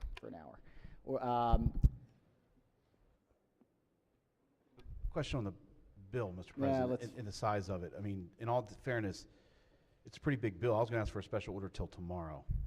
Well, there's another one coming. The senator can request it. So let's take up the next one. The bill's laid over. So clerk will read the next bill.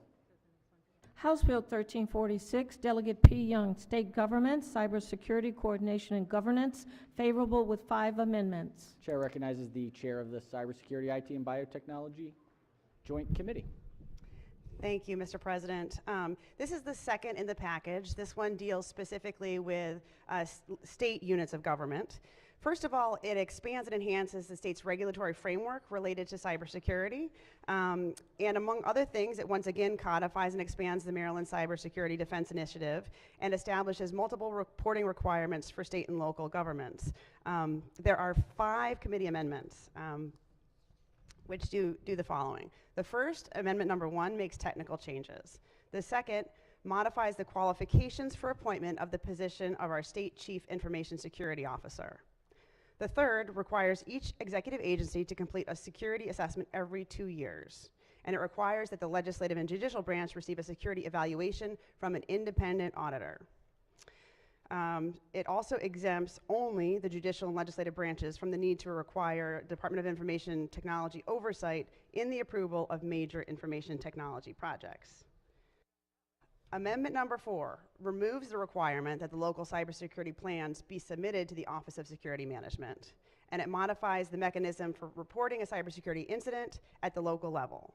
It requires third-party contractors to meet minimum security standards. Amendment number 5 requires the Office of Security Management to develop a transition strategy for the centralization of information technology policy and requires each executive agency, with the exception of the Department of Public Safety, to certify their compliance to the Department of Information Technology's minimum standards by a certain date.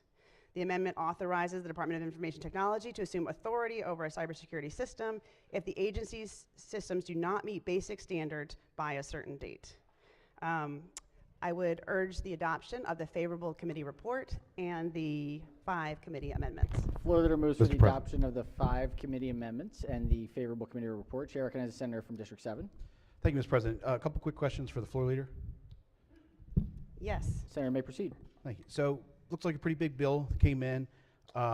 Fortunately, the committee chair did share it with me this morning, and I appreciate that. I see a lot of changes. How long did it take you guys to get through this with regards to the amount of changes you've adopted? Like, how much time do you think you spent in the committee debating it? I think this bill is the cumulative impact of over a year's worth of study. Okay. And basically, since it was introduced in mid-January, the House committee or the Senate committee has been working on it. So probably 80 days. So 80 days. And how about, I heard you guys spent a lot of time debating it in committee, like over 12 hours, you think, cumulative? Most definitely. Okay. It is a good product. I'm not saying it's not. I'm just saying there's a lot here, and you're making some serious changes. So with that, thank you, Madam Mr. President. I'm going to ask for a special order for 1 day. And we heard it's been accumulation of 80 days worth of House and Senate going back and forth. The committee debated this bill with amendments for over 12 hours. We just got it. It's a serious bill that makes serious changes to our cybersecurity in the state. I'm just asking for a 1 day special order for this and then the other bill.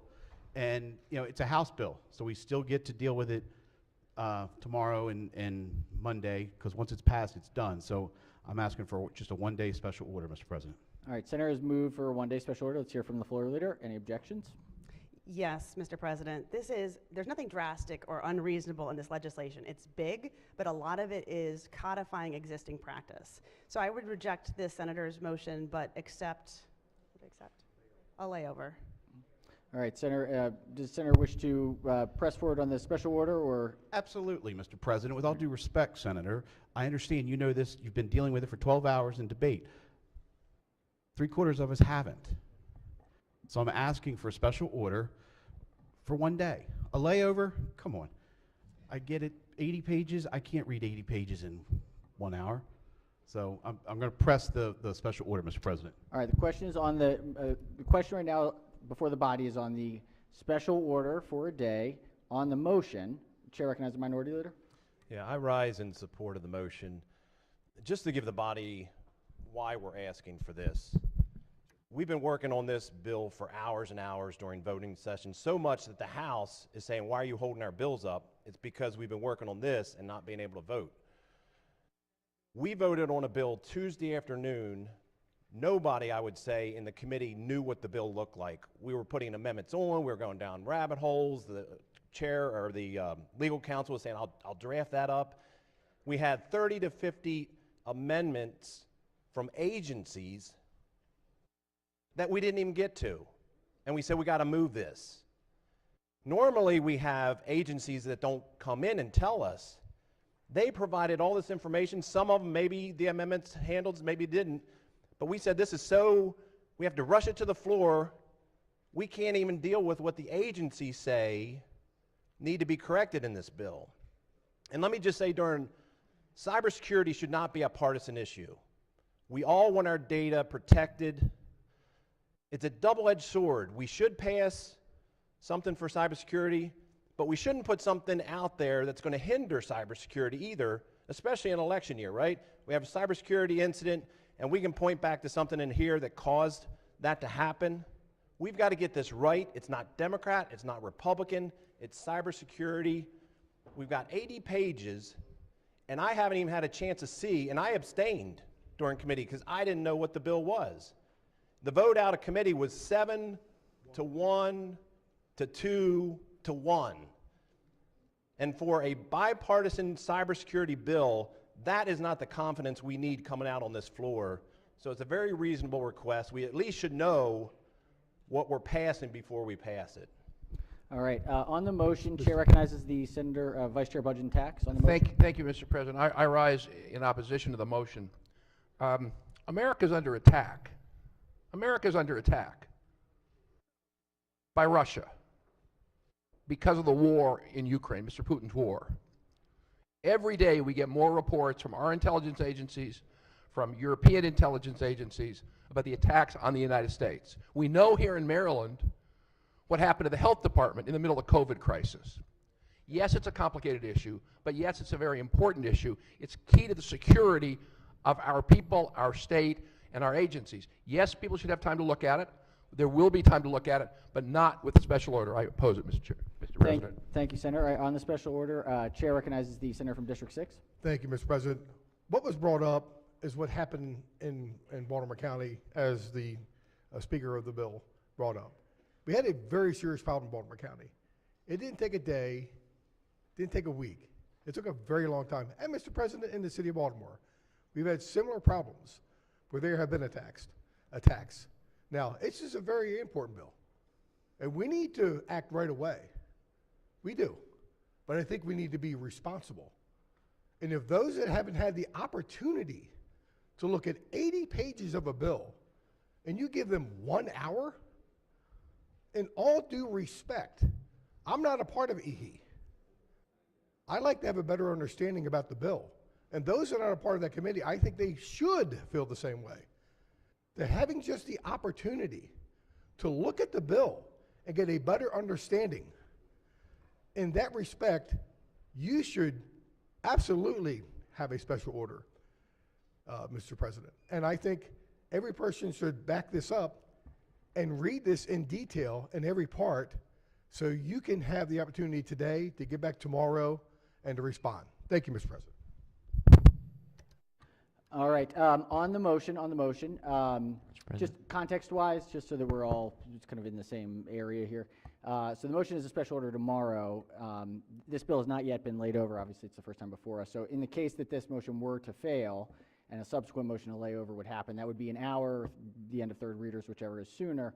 It is unlikely that we will be in this morning session for another hour, and so it likely would be going into the second session. So just for context-wise, that's sort of where we are. Chair recognizes the minority whip on the motion. Thank you for that context, Mr. President. Thanks for providing that. I think just speaking to the larger issue of why the special order is being requested, and again, it's Thursday. We're doing double sessions today, I think. We're going to be here Saturday. So if the bill passes on Friday or Saturday, it doesn't go into effect until, according to the bill, October 1st, 2022. So we're not caving into the Russians by waiting a day and letting everybody look closely at this. I haven't dived into cybersecurity much. I'd like to be able to look at some of the amendments as well. Again, this is definitely not like a sneaky, it's not a sneak attack or anything. We just want to be able to understand the bill. So I would ask the body's indulgence for the one-day special order. All right, Chair recognizes the Chair of the committee. Yeah, Mr. President, two items. One, it is a House bill, so it can be amended on third reader.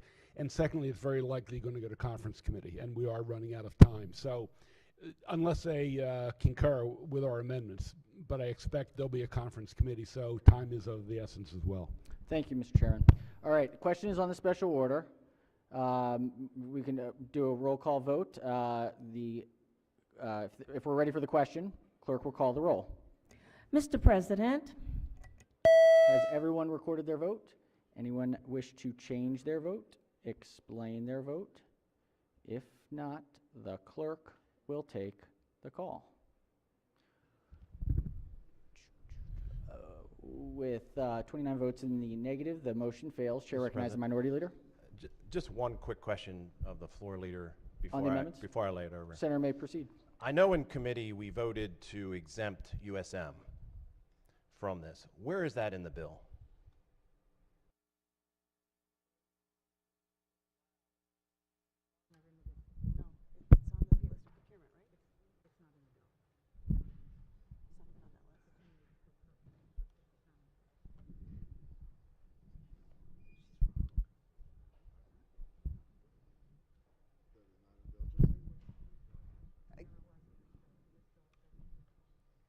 Council is saying it's not in this bill. I know we voted for that and it passed. Are you saying that we, through our quickness to get it to the floor, we missed that amendment that we voted for to exempt them?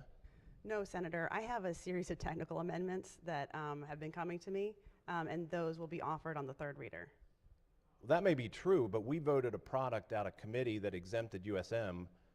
That was our public vote. I'm just wondering where it is in the bill. I mean, we're saying this is a good product and it wasn't rushed. So, USM was never contemplated in this bill because they are already excluded from that list of of agencies on the procurement list.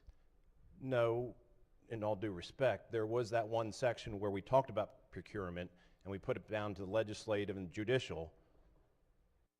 That was just for procurement. We were talking about the assessment and the certification, and we voted that affirmatively to exempt them. And the quick glance, and this is why I want to look at the bill, I don't see it in there.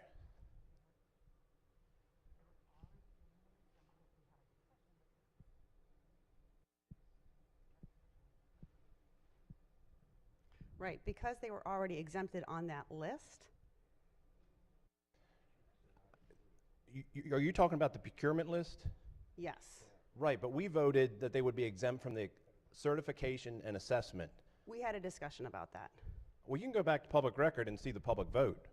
It was, and I think the chair is shaking his head yes. That's the concern I have, Mr. President. We rushed a product out here. I looked at it briefly, and I see some other issues in this. Now that I'm seeing it for the first time, I would have brought up in committee. Cybersecurity is not something we should be playing with. We should get it right. It's too important. So I would ask the bill lay over under the rules, please.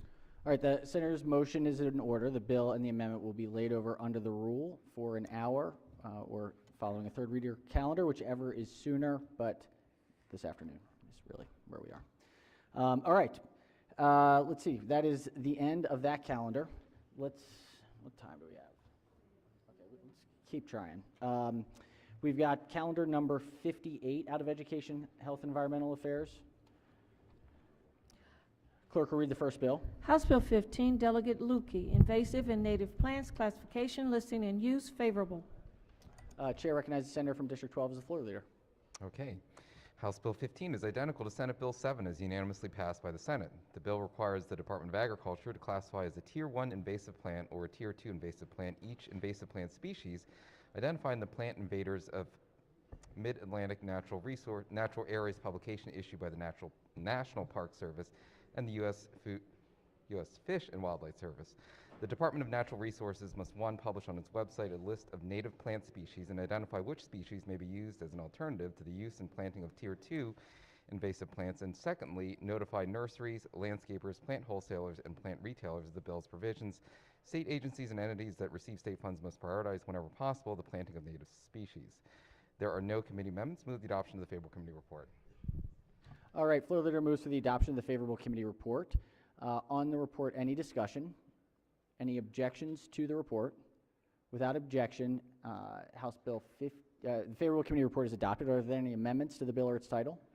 Seeing none, House Bill 15 is hereby ordered passed for third reading. And Mr. Chairman, as we're going through these, if there are any unanimous ones and we can consent at the end, just as we're going through them. Clerk, read the next bill. House Bill 275, Delegate Love, Environment, PFAS, Chemicals, Prohibitions and Requirements, George Walter Taylor Act, favorable with 2 amendments. Chair recognizes the Chair of the committee. Thank you, Mr. President. This bill is nearly identical to 273, which we passed. This is the PFAS bill. There are 2 amendments from the House. The first one is technical. The second one, requested by the Department of Environment, is to change the language to take back rather than buy back. We moved the 2 committee amendments, or the two amendments, and favorable committee report. Floor leader moves for the adoption of the 2 committee amendments and the favorable committee report. On the amendments, any discussion? Any objections? Without objection, the 2 committee amendments are adopted. On the amended report, any discussion? Any objections? Without objection, the favorable committee report as amended is adopted. Are there any further amendments to the bill or its title? Seeing none, House Bill 275 is hereby ordered passed for 3rd reading. Clerk will read the next bill.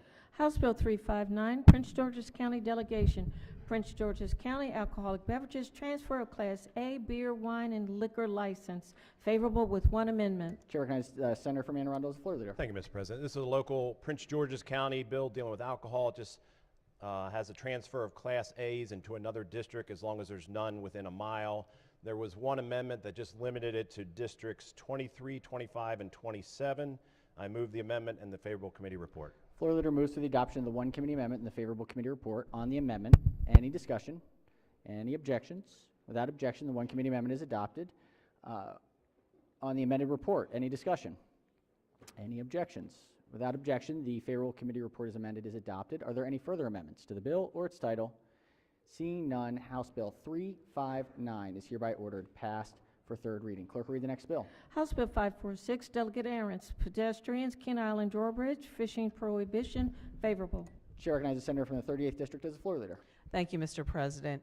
House Bill 546 is a local bill prohibiting a pedestrian from catching or attempting to catch fish by any means under the Maryland Route 18 Kent Island Old Drawbridge over Kent Narrows in Queen Anne's County. There are no committee amendments. I move for a favorable report. Floor leader moves for the adoption of a favorable committee report. Any discussion on the report? Any objections to the report? Without objection, the favorable committee report is adopted. Are there any further amendments to the bill or its title? Seeing none, House. What just happened? One moment. 546. There we go. Favorable report's been adopted, and there are no amendments, and so House Bill 546 is ordered passed for 3rd reading. Clerk will read the next bill. House Bill 714, Delegate Stein, Bay Restoration Fund intended use plans and privately owned wastewater facilities, favorable with 2 amendments. Chair recognizes the chair of the committee as the Thank floor you. leader. Thank you, Mr. President. As amended, 714 is substantively the same as Senate Bill 354, which passed unanimously. There are 2 amendments. First one is technical. The second one says the bill may not be construed to apply to a privately owned industrial wastewater facility that is connected to a publicly owned wastewater facility under certain circumstances. Move adoption of 2 committee amendments and a favorable committee report. Floor leader moves for the adoption of the 2 committee amendments and the favorable committee report. On the amendments, any discussion? Any objections to the committee amendments? Without objection, the 2 committee amendments are adopted. Question now on the amended report. Any discussion? Any objections? Without objection, the amended report is adopted. Are there any further amendments to the bill or its title? Seeing none, House Bill 714 is hereby ordered passed for 3rd reading. Clerk, read the next bill. House Bill 749, Delegate Guyton, Natural Resources, Maryland Park Explorers Grant Pilot Program Establishment, favorable. Chair recognizes the senator from District 12 as the floor leader. Thank you. House Bill 749 establishes the Maryland Park Explorers Grant Pilot Program in the Department of Natural Resources to provide Anne Arundel and Baltimore counties with equal funds to establish local park explorers pilot programs. For fiscal 2024 through 2026, the governor must include in the annual budget bill an appropriation of $100,000 for the pilot program. The bill establishes related reporting requirements of the department as well as participating counties as specified. There are no committee amendments. Move the adoption of the favorable committee report. Floor leader moves for the adoption of the favorable committee report. On the report, any discussion? Any objections? Without objection, the favorable committee report is adopted. Are there any amendments to the bill or its title? Seeing none, House Bill 749 is hereby ordered passed for third reading. Clerk will read the next bill. House Bill 869, Delegate Gilchrist, Wetlands and Waterways Program Division, permitting for ecological restoration projects, required study, favorable. Chair recognizes the senator from the 35th District as the floor leader. Thank you, Mr. President. This bill requires the Maryland Department of the Environment's Wetlands and Waterways Program Division, in consultation and coordination with other entities, including the Department of Natural Resources, to conduct a comprehensive study, analysis, and evaluation of various items related to the permitting and completion of ecological restoration projects. This Wetlands and Waterways Program Division must develop legislative and regulatory recommendations based on results of the study, analysis, and evaluation of these findings and recommendations to the Governor and General Assembly. There are no committee amendments. Passed unanimously in committee and move for adoption of the favorable committee report. Floor leader moves for the adoption of the favorable committee report.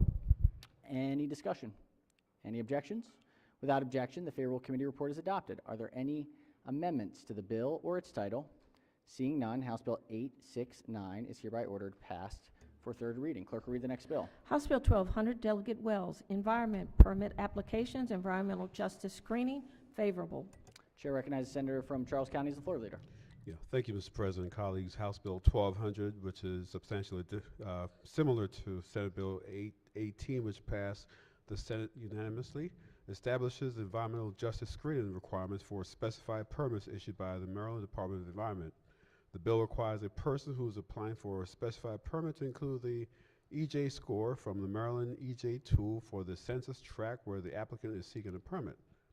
The only substantive difference between this bill and Senate Bill 812, which passed the Senate unanimously, is that the House limited the bill's application to only those permits currently subject to enhanced public participation requirements under the environmental article. There are no committee amendments, and I move for the favorable adoption of the committee report. Floor leader moves for the adoption of the favorable committee report. On the report, any discussion?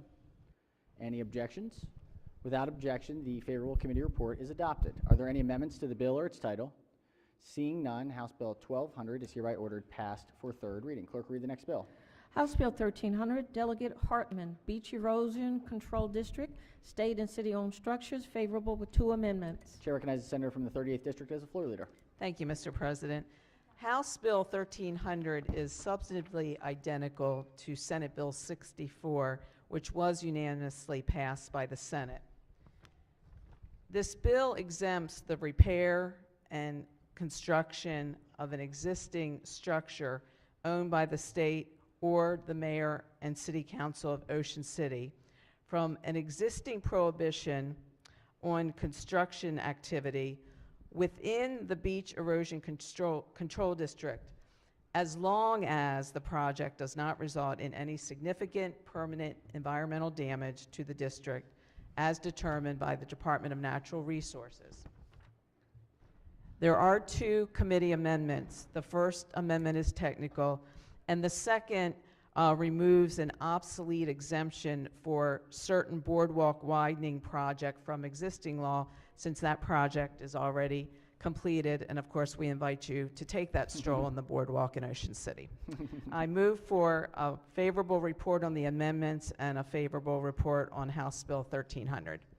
Thank you, Senator. Floor leader moves for the adoption of the 2 committee amendments and the favorable committee report. On the amendments, any discussion? Any objections?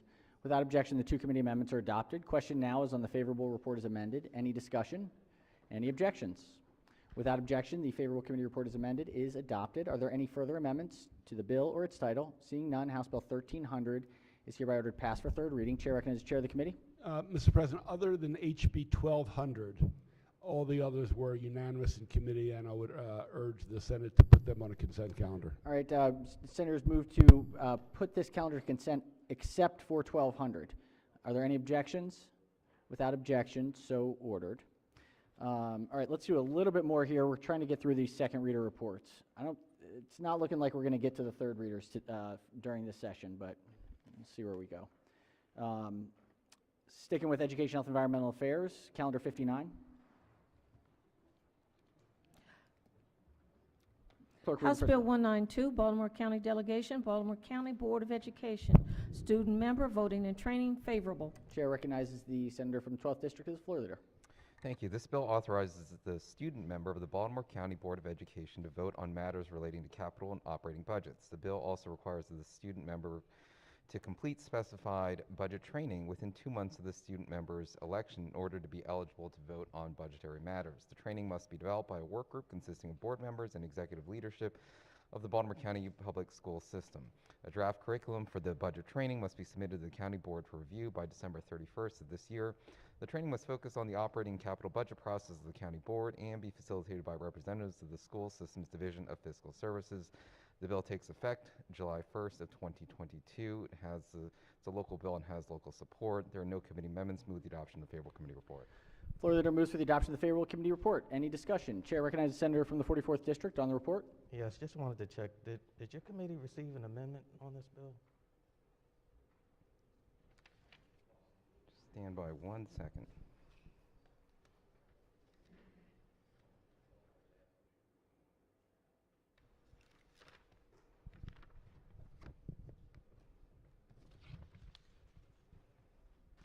How about, do we want to special order this one to the end of the Special order calendar? to the end of the calendar, yeah. Thank you. All right. No objections? Without objection, we'll special order this to the end of the calendar. Clerk will read the next bill. House Bill 328, Delegate D. Jones, Elections, Polling Place Location Restrictions, Repeal, favorable with one amendment. This is an emergency bill. Chair recognizes the Vice Chair of the committee as the floor leader. Thank you, Mr. President. As amended, this is identical. The House to Senate Bill 907, which passed this body unanimously, gives more flexibility to our local boards of elections when they're identifying polling place, including those locations that may serve alcohol. They cannot do it for 2 hours in advance or 2 hours after the polls close, but gives options. As we know, it can be a little challenging to find the right place that's big enough. So move the favorable report with the amendment and the favorable report. Floor leader moves for the adoption of the one committee amendment and the favorable committee report. On the amendment, any discussion? Any objections? Without objection, the one committee amendment is adopted. Question now is on the favorable report as amended. Any discussion? Any objections? Without objection, the favorable committee report as amended is adopted. Are there any further amendments to the bill or its title? Seeing none, House Bill 328 is hereby ordered passed for third reading. Clerk, read the next bill. House Bill 355, Prince George's County Delegation, Prince George's County Board of Education, Work Group Alterations and Orientation Requirement, favorable with one amendment. Chair recognizes the senator from Prince George's as the floor leader. Thank you, Mr. President. House Bill 355 is a local Prince George's County Board. The bill altered the composition of the Prince George's County Board of Education beginning July 1, 2024 by removing the 4 appointed members from the board. The bill makes other conforming changes requiring the chair and the vice chair of the board to be elected among the remaining members of the board. This action takes place by December 5th, 2020. There are other minor corrections as well. The bill establishes a work group on the membership and operation of Prince George's County Board of Education and staffed by the Prince George's County Public School in conjunction with Bowie State University. As one amendment, the amendment adds 3 additional representatives to the work group, 1 each from the specified union and 1 member from Prince George's County Council. That's 3? Yeah, I think it is. As minimum financial impact, Mr. President, I move the one amendment and a favorable committee report. Floor leader moves for the adoption of the one committee amendment and the favorable committee report. On the amendment, any discussion? Any objections? Without objection, the committee amendment is adopted. On the amended report, any discussion? Any objections? Without objection, the report is adopted. Are there any amendments to the bill or its title? Seeing none, House Bill 355 is hereby ordered passed for third reading. Clerk will read the next bill. House Bill 467, Delegate Ivy, Education, Teacher Certification, Montessori Schools, favorable. Chair recognizes the senator from Baltimore City as the floor leader. Thank you, Mr. President. Montessori schools make me smile. I think about, I remember my sisters went to Montessori schools, and then also my son. And you wonder, so you see them sweeping and drawing and cooking, and you're wondering how they're learning. Well, it's a method introduced to really engage our young people and using all of their senses and applying what they learn in sort of the natural world environment. So this bill, HB 467, allows individuals to be eligible for a certification to teach students in public Montessori schools if they hold a valid credential from a specified Montessori school preparation program, and if they hold a bachelor's degree in any field. The State Board of Education may require an individual to successfully pass an examination to be further satisfied.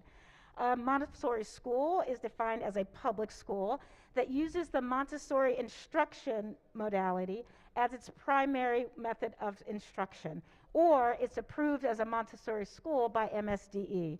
There were no committee amendments. It was passed unanimously, and I ask for an adoption of our favorable committee report. Floor leader moves for the adoption of the favorable committee report. Chair recognizes the minority whip on the report. Thank you, Mr. President. I wonder if I could ask the floor leader a question on the bill. Appears so. Senator may proceed. Thank you, Mr. President, and thank you. Yes. So this looks like everybody supports it. There's no opposition. I'm just curious how this came about. I know I am familiar with the Montessori school model. Yeah.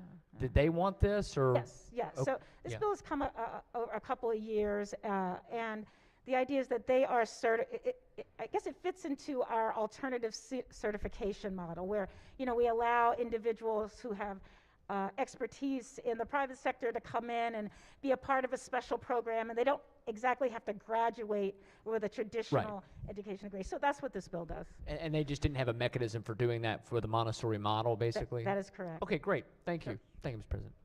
All right. On the report, any further discussion? Any objections to the report? Without objection, the favorable committee report is adopted. Are there any amendments to the bill or its title?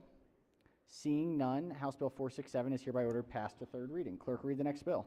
House Bill 468, Delegate Ivy, Public School Employees, Whistleblower Protection, Civil Actions, favorable. Chair recognizes the Senator from Baltimore City as the floor leader. Thank you, Mr. President. Another Kumbaya bill was passed unanimously both in the House and the Senate. This bill repeals the prerequisite that a public school employee who is engaging in whistleblowing must exhaust any administrative remedies before instituting a civil action. Under this bill, a public school employee who is subject to a personnel action as reprisal for whistleblowing must notify the local superintendent of schools in writing of the employee's intention to institute a civil action. In addition, the bill requires the local school system to establish an administrative complaint and remediation process for public school employees engaged in whistleblowing who have been subject to adverse personnel actions. There were no committee amendments. There's no fiscal impact for the state. I ask for an adoption of the committee's favorable report. Floor leader moves to the adoption of the favorable committee report. Any discussion? Yes, Chair recognizes the Senator from District 4 on the report. I was just going to ask for a layover for an hour if the minority whip has a question. Just ask for a layover just to look at it. There are no amendments on this one. Special order to the second session. Yes, we just do that. Are there any objections? No objections. The bill will be special ordered to the appropriate time in the second session. Clerk will read the next bill. House Bill 476, Baltimore County Delegation, Baltimore County Board of Education, member appointments and terms and election of officers, favorable with 2 amendments. Chair recognizes the Senator from Baltimore and Howard counties as the floor leader. Thank you. House Bill 476 requires in 2023 that the governor appoint 4 members of the Baltimore County Board of Education on a day that is after the date of the gubernatorial inauguration and before February 1st of that same year. Members appointed by the governor must begin their term on the date of their appointment. The terms of the members are staggered as required by the terms provided for members of the board on June 1st, 2022. The bill also specifies that in 2023, the county board must elect a chair and vice chair from among the members at the first meeting of the county board after the new term of the members has begun. The terms of the appointed members of the board who are appointed in 2023 must expire by the end of December 1st, 2024, and as a result, new appointed members will be appointed in presidential election years. The bill takes effect June 1st, 2022. There are 2 committee amendments. The first amendment is technical. The second amendment alters the number of members of the county board, with 1 member to be appointed by the county executive of Baltimore County and it alters the provisions of the Baltimore County School Board Nominating Commission to make the language consistent for the new appointment of a member of the county board by the county executive. This is a local bill. It has local support and was voted unanimously in committee.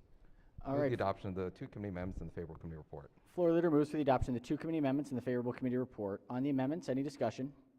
Any objections? Without objection, the two committee amendments are adopted. Question now is on the favorable report as amended. Any discussion?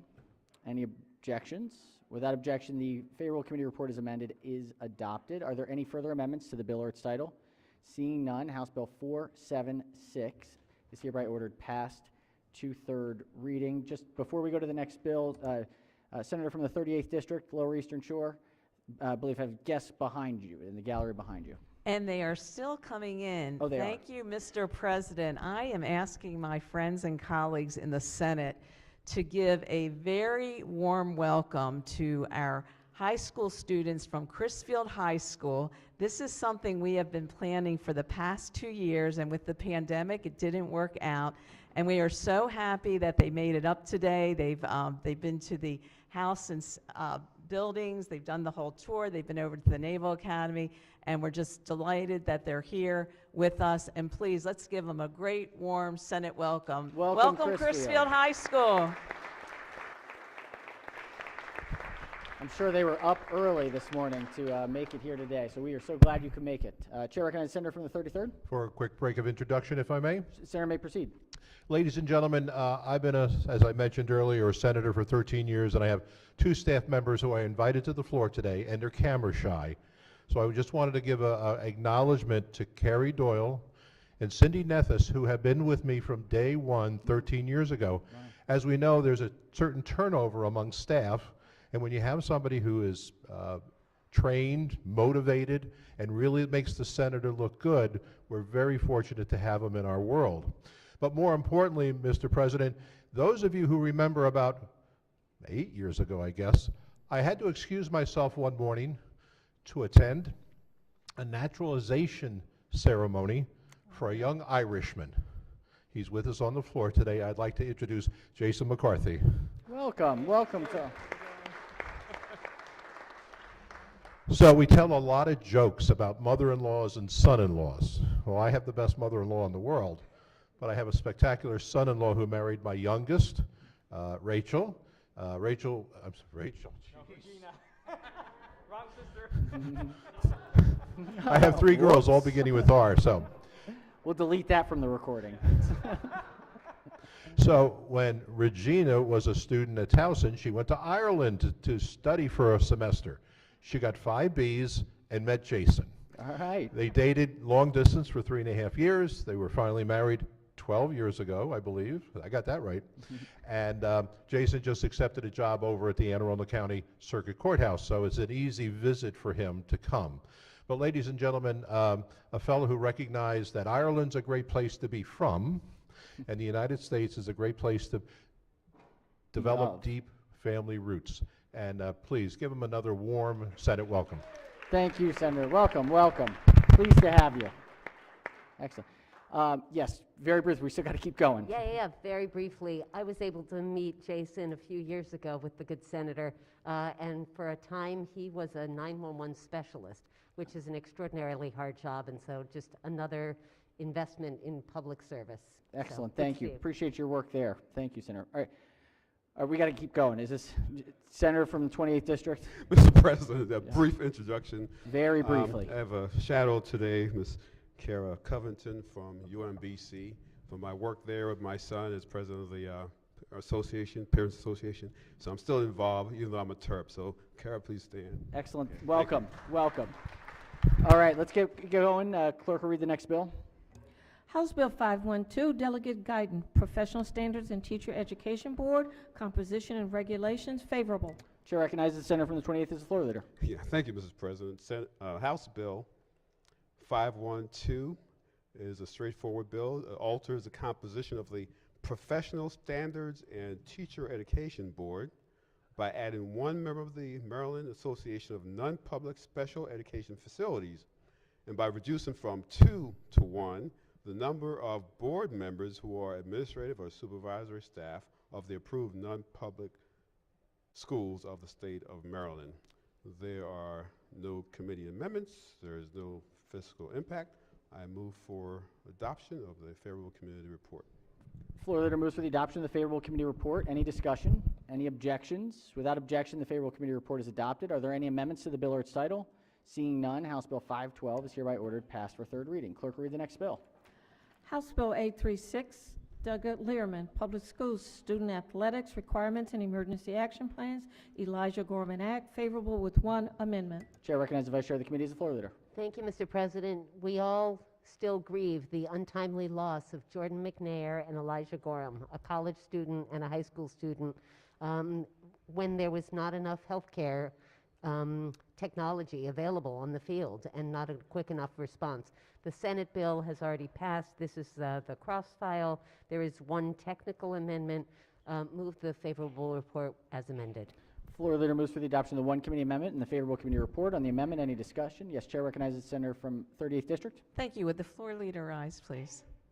Senator may proceed. Absolutely. When we were discussing the bill in committee, we went through a couple different safety scenarios. If you could just update on where we ended up on those safety procedures. So we had talked about how close the automatic external defibrillator AED had to be from a field, and it came in as, and we talked about 2 minutes, 3 minutes, a quick walk, and all that, and we decided to be a little flexible and give the local school board, the school systems, a little bit more flexibility so that they can protect the athletes without being too rigid. Depending on the local situation. Correct. Thank you. Thank you. Thank you, Senator. All right, on the amendment, any further discussion? If not, any objections? Without objection, the committee amendment is adopted. On the amended report, any discussion? Any objections? Without objection, the favorable committee report as amended is adopted. Are there any further amendments to the bill or its title? Seeing none, House Bill 836 is hereby ordered passed for third reading. Clerk will read the next bill. House Bill 1059, Prince George's County and Montgomery County delegations by county commissions. Ethics, certification of compliance, favorable. Chair recognizes the chair of the committee as the floor leader. Thank you, Mr. President. This bill simply requires each bi-county commission in Prince George and Montgomery County to annually certify with the State Ethics Commission that it's in compliance with requirements of the public ethics law.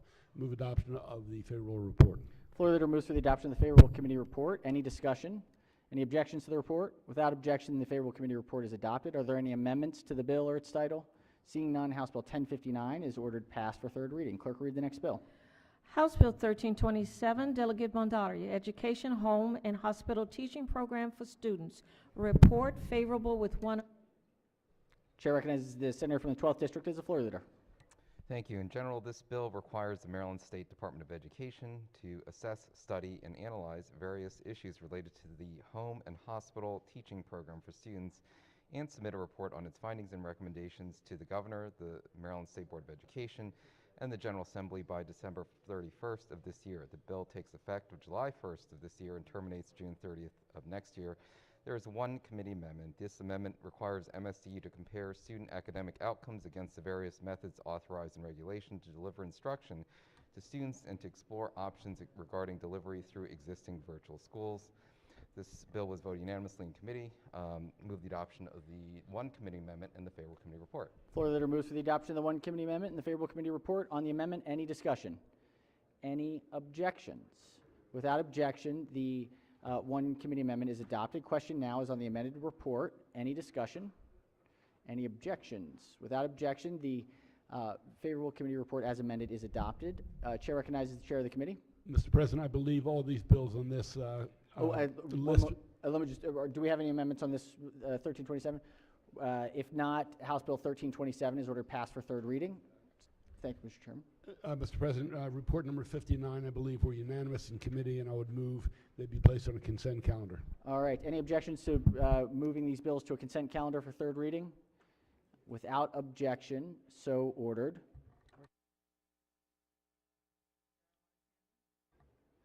All right. We have this special order concurrence. Do we have the one that was the concurrence calendar? This is that was special ordered for 30 minutes. Clerk, will read the bill. Senate Bill 15, Senator Jackson, Election Law, Campaign Finance, Enforcement, EHE. Chair recognizes the chair of the committee. Mr. President, this bill was put in to try to strengthen enforcement by the State Board of Elections in the election law article and in the public ethics law. It's there is one amendment. It increases the maximum penalty from up to $1,000 to up to $2,000, and it's on behalf of the State Board of Election or district court or an individual charged in a citation who fails to pay certain penalties. We would concur with the one amendment. All right, the chair moves that we concur with the House amendments. Any discussion of the House amendments? Any objections to the House amendments? Without objection, the House amendments are adopted. Madam Secretary, could we ring the bells, please? With the House amendments adopted, Senate Bill 15 is now again before the body on third reading for final passage. Any discussion? Any discussion? If not, the clerk will call the roll. Mr. President, Has everyone recorded their vote? Anyone wish to change their vote, explain their vote? If not, the clerk will take the call. With 45 votes in the affirmative, Senate Bill 15, having received a constitutional majority, is declared passed. We have an Education, Health, Environmental Affairs report number 60. I think this will probably be the last one we get to business-wise today, and then we have the short presentation afterwards. So let's take up this report, and then we'll probably pause after that. Clerk will read the first bill.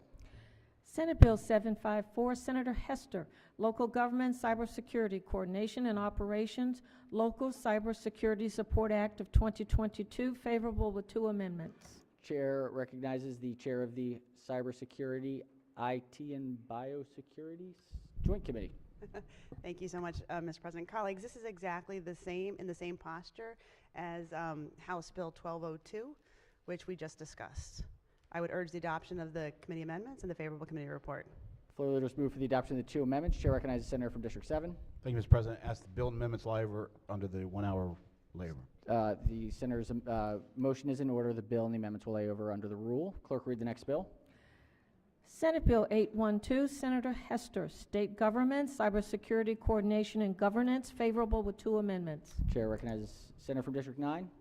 Thank you so much, Mr. President. Colleagues, this bill is exactly the same as HB 1346, which we just discussed. I would urge the adoption of the committee amendments and the favorable committee report. Floor leader moves for the adoption of the 2 committee amendments and the favorable committee report. Chair recognizes senator from District 7. Thank you, Mr. President. Bill and amendments lie over under the 1 hour rule. Thanks. Senator's motion is in order. Bill and the amendments will lie over under the rule. Clerk, read the next bill.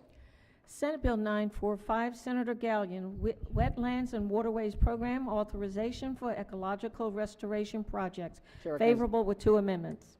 Chair recognizes the bill sponsor. It's the floor leader. Thank you, Mr. President. As amended, this bill is identical to House Bill 869 that we heard on the calendar number 58. It has to deal with Department of Environment's Wetlands and Waterways Program Division. There are 2 amendments. Amendment number 1 adds co-sponsor, makes technical changes, and the second amendment strikes language that would have required the department to establish a separate process for evaluating wetlands and waterways authorizations for ecological restoration projects, and instead requires the department to conduct a study as described earlier. I'd like to move for the 2 amendments and for adoption of the committee favorable committee report. Floor leader moves for the adoption of the 2 committee amendments and the favorable committee report. On the amendments, any discussion? Any objections? Without objection, the 2 committee amendments are adopted. Question now is on the amended report. Any discussion? Any objections? Without objection, the favorable committee report as amended is adopted. Are there any further amendments to the bill or its title? Seeing none, Senate Bill 945 is hereby ordered printed for 3rd reading. All right, we're going to put a pause there. We are likely going to come back, I'd say 3:30 today. So, chairs, as you're thinking about scheduling, so 3:30. We're going to make it work. But before that, we have a important moment. Our 3rd senator who is retiring from public service after an incredibly distinguished career. Unfortunately, the Senate has already given this senator a gift because it was presented at the PACE breakfast, which is something that is very special to this senator, and has helped to support, and those of you who have had the opportunity to join for the PACE, People Acting in Community, Positive Attitudes Change Everything, PACE, right, the Western Maryland group, which if senators will indulge, Senator Edwards has been just so instrumental in building up over the years, and I thought it most appropriate that for all those folks from Western Maryland who were rumbling in from the West, that they would be able to enjoy that celebration. So his gift was presented there, but do want to make sure that we have the opportunity to celebrate him here on this Senate floor. As you all know, Senator Edwards from District 1 has served in the Senate since 2007, but has been in a part of the General Assembly for much longer. In fact, joined the House of Delegates in 1983, which for me is a significant year because it was the year I was born. In 2019, he served as the Senate Chair of the Joint Legislative Ethics Committee, making him the only Republican in the General Assembly in leadership.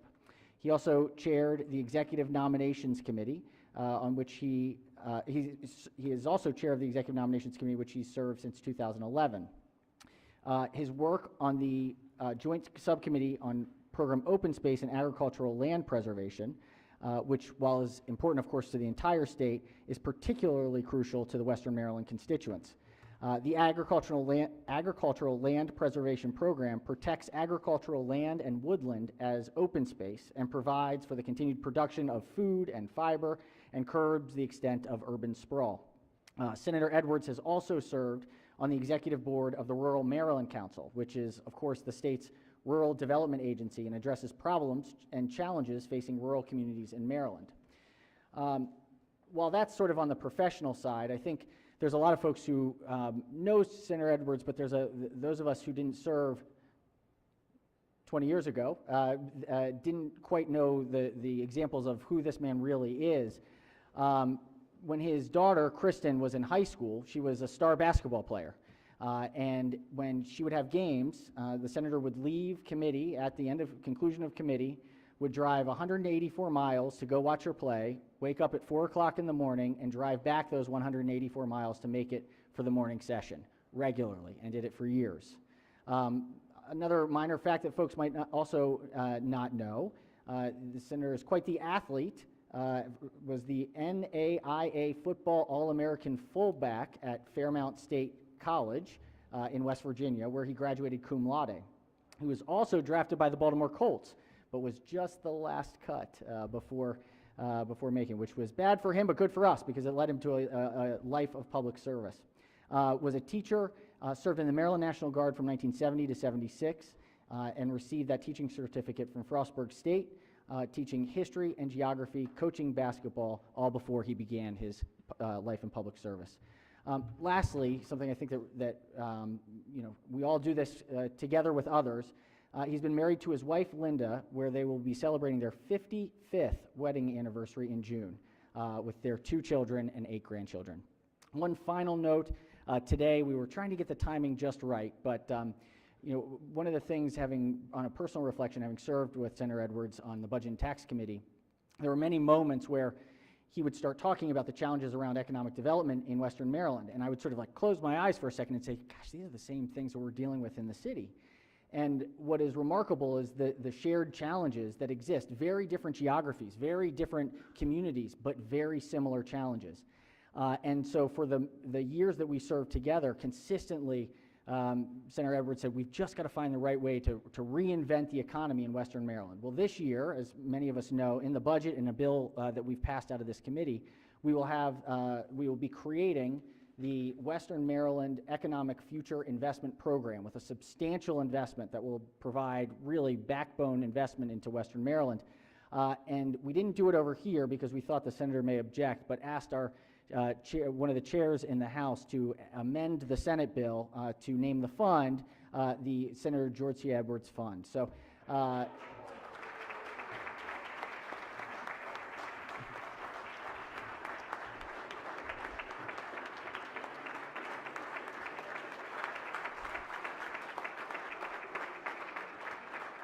So without further ado, we will certainly be taking up that concurrence. We didn't have it today, but it'll be coming shortly. We'd like to welcome Senator Edwards to the dais.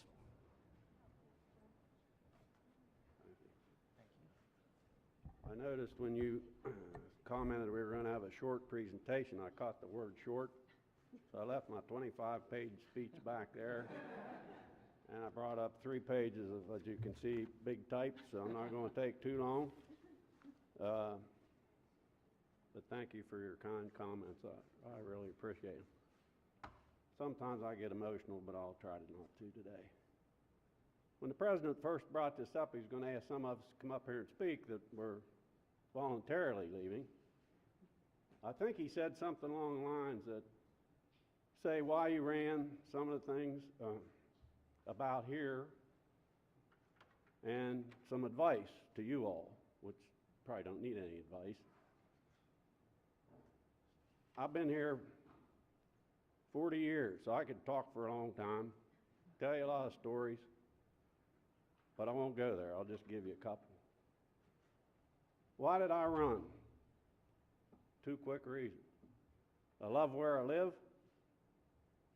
and I like working with people and trying to help people. And I've done the best, I probably could have did better, that I can to help our young people stay in Mountain, Maryland, which most of them would like to do. I was fortunate. When I grew up, we had a business. I could stay there. A lot of my friends had to leave because the economics weren't there. And as the president just mentioned, it's still not there. And I'm sure a lot of you get tired of hearing me talk about that, but it's a fact. We do need a little extra help. We hope this bill will get us on that direction. I've been in elected office actually 48 years. 4 years on town council, 4 years county commissioner, and 40 years in the legislature. So people ask me when I first got elected to the House, what do you think? I said, well, I tell them one thing. I said, I can count. I said, I'm one delegate out of 188 legislators. I represent one county and a little piece of another county. And I'm a part of the minority party. And I said, I need to make some friends. And I need to make some friends on this side of the aisle. And I think over the years I've done that. I've got a lot of great friends all over, and you're all my friends, I hope. And I've enjoyed working with you. So I served 24 years in the House, the last 3 of which I was a minority leader. So one of the high points there was the first time I ran for minority leader, I got defeated by 1 vote. Some of you remember that. Second time I ran a big turnaround and won by 2 votes. So I use that a lot of times. I speak to young people about voting. 1 vote does make a difference. I have a whole list up home in a file that I can use, but I just use that one once in a while. So I served 16 years in the Senate. For more than half the time, I had no opposition, which is great. Makes it a lot easier. When I first got here, there were 7 Republican senators. There were 13 Republican House members. It's changed a little bit, Mr. President, over the years, but sliding this way a little bit. I've served on all kinds of committees, subcommittees, commissions, task forces. Wore out a lot of cars running up and down the road.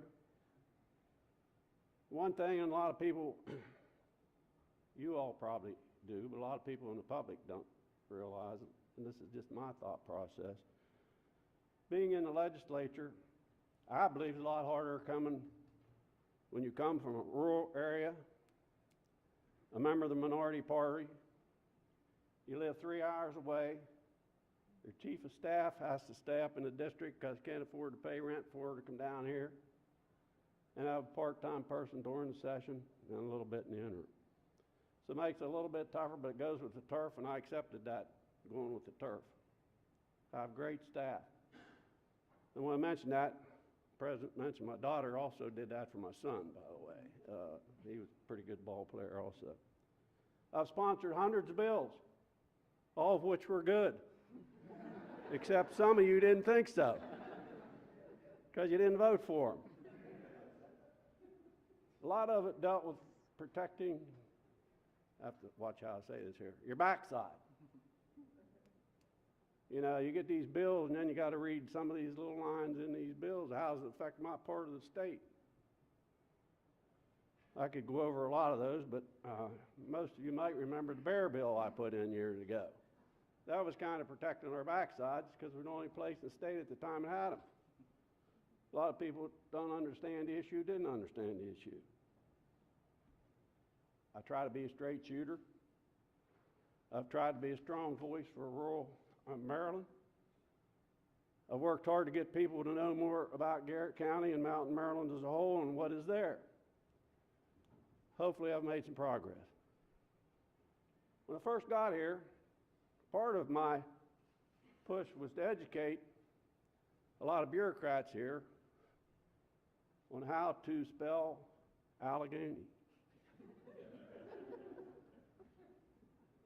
And when we asked for border state information, they forgot one border state, which is West Virginia. So I had to convince, say, you know, the biggest border, if you draw the lines, we border more in West Virginia than any other state. And the reason they didn't do it, in my opinion, was because it skewed what they tried to do with all this.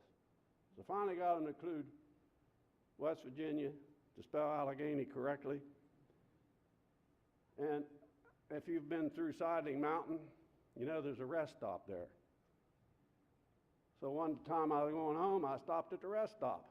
You know, most of these rest stops have maps in them. Now you're going west on 68, so you're heading toward Mountain, Maryland. I looked at the map, and it was folded back. Garrett County was folded clear back under, you couldn't even see it. I said, what's going on there? So I wrote a letter to the Secretary of Transportation, that got fixed real quick. I also try to teach people down there to speak mountain language. So here's the way you do it. You speak slow, and you mum a little bit. They don't understand what you're saying, but they think it's coming from you. It must be a good thing. Now, I could tell a lot of stories, could write a book, but I never kept notes, so I can't write the book like my colleagues in Frederick County. But just a few quick things while I was here. Appropriations Committee one year came to Garrett County on a site visit. They stayed overnight in Garrett County. So I stayed at my house because it was close by. I said, well, I'll save the state a little bit of money.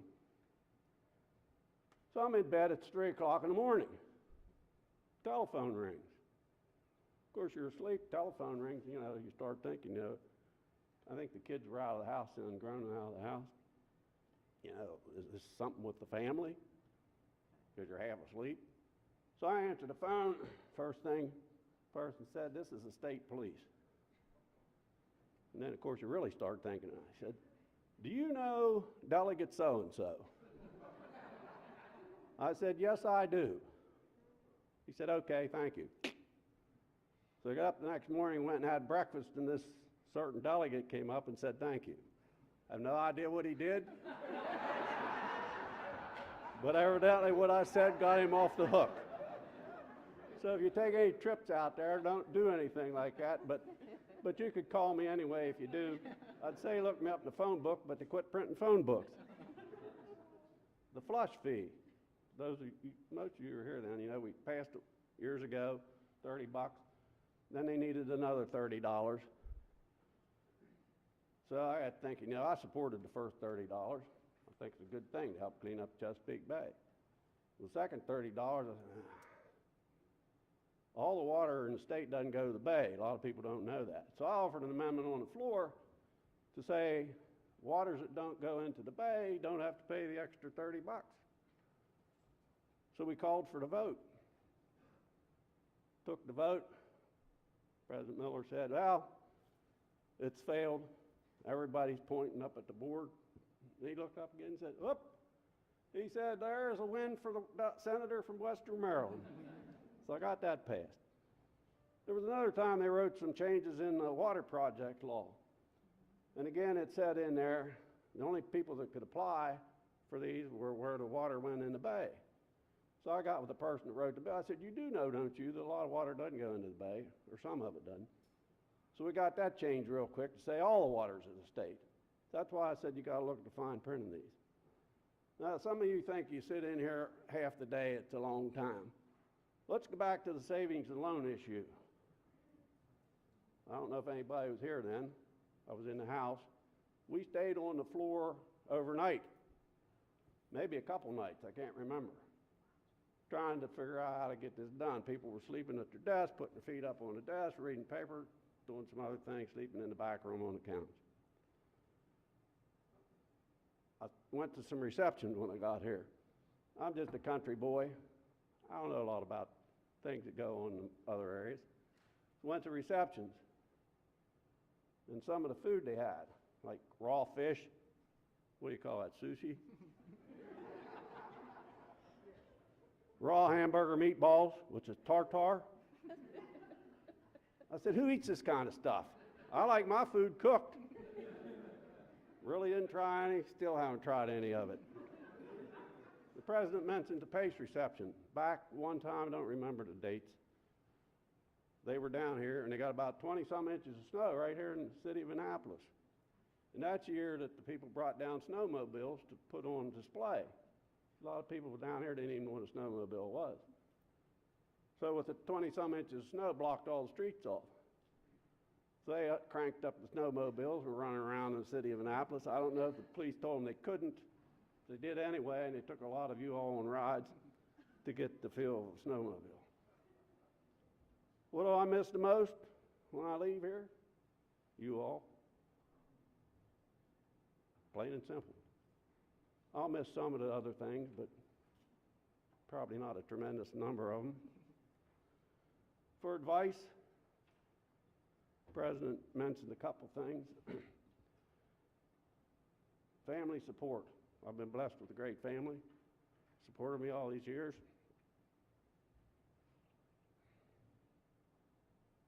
I missed a lot with the kids.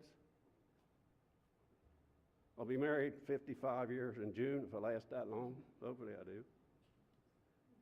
So if people ask, what's the one thing you could say that kept you all together for those many years? I said, well, maybe one thing. Let's take 40 times 90. And then a couple other times I was away from home. That equates to about 10 years. I said, I've been away from home for 10 years. Maybe that's why we've got along this well for that time.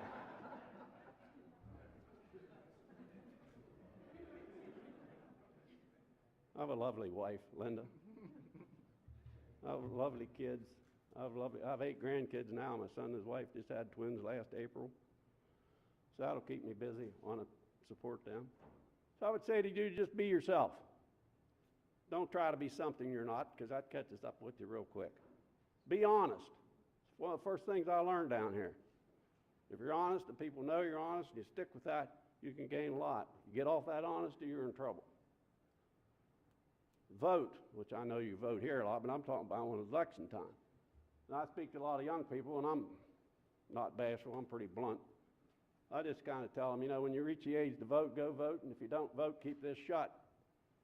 Because a lot of people died, so that freedom we have to be able to vote. Look at the issues as issues. Sometimes that's hard to do because we get into this DNR stuff. Not DNR, D-O-R. Sometimes it's rural versus urban. And I hope you keep that in mind, too. And that one size does not fit all. So as you look at issues, something that's good for one part of the state may not be good for other parts of the state. Try to get input from the other parts of the state. See if you can massage it to make it work. Sometimes you might have to compromise to get something you want. And that's okay. We have a representative democracy. But don't compromise your principles, because if you do, in my opinion, you might as well hang it up. I'll try to lighten things up, because you'd go crazy if you don't lighten it up around here a little bit. Lincoln said, whatever you be a good one. Henry David Thoreau said, if a man does not keep pace with his companions, perhaps it is because he hears a different drummer. let him step to the music in which he hears, however measured or far away. I kind of feel, I've had this for years, had it on the wall, that I hear that different drummer. And speaking of drums, you've heard I played a little bit of football. And those of you who play in sports, not just football, everybody tries to get psyched up for the game. We had people who would hit their heads against the lockers, kick people in the butts to get them psyched up before we go out in the field. I just sit there and be quiet. But I got on the field and they started beating that drum. I just said, give me the ball. Give me the ball. I'm ready. That's all I needed. So if someone comes there and beats drum and I get up and start yelling, you'll know why. I hope to stay involved and continue to help Mountain Maryland any way I can. Spend more time with Linda and my kids and my grandkids, and just change gears and keep on trucking. Thank you very much.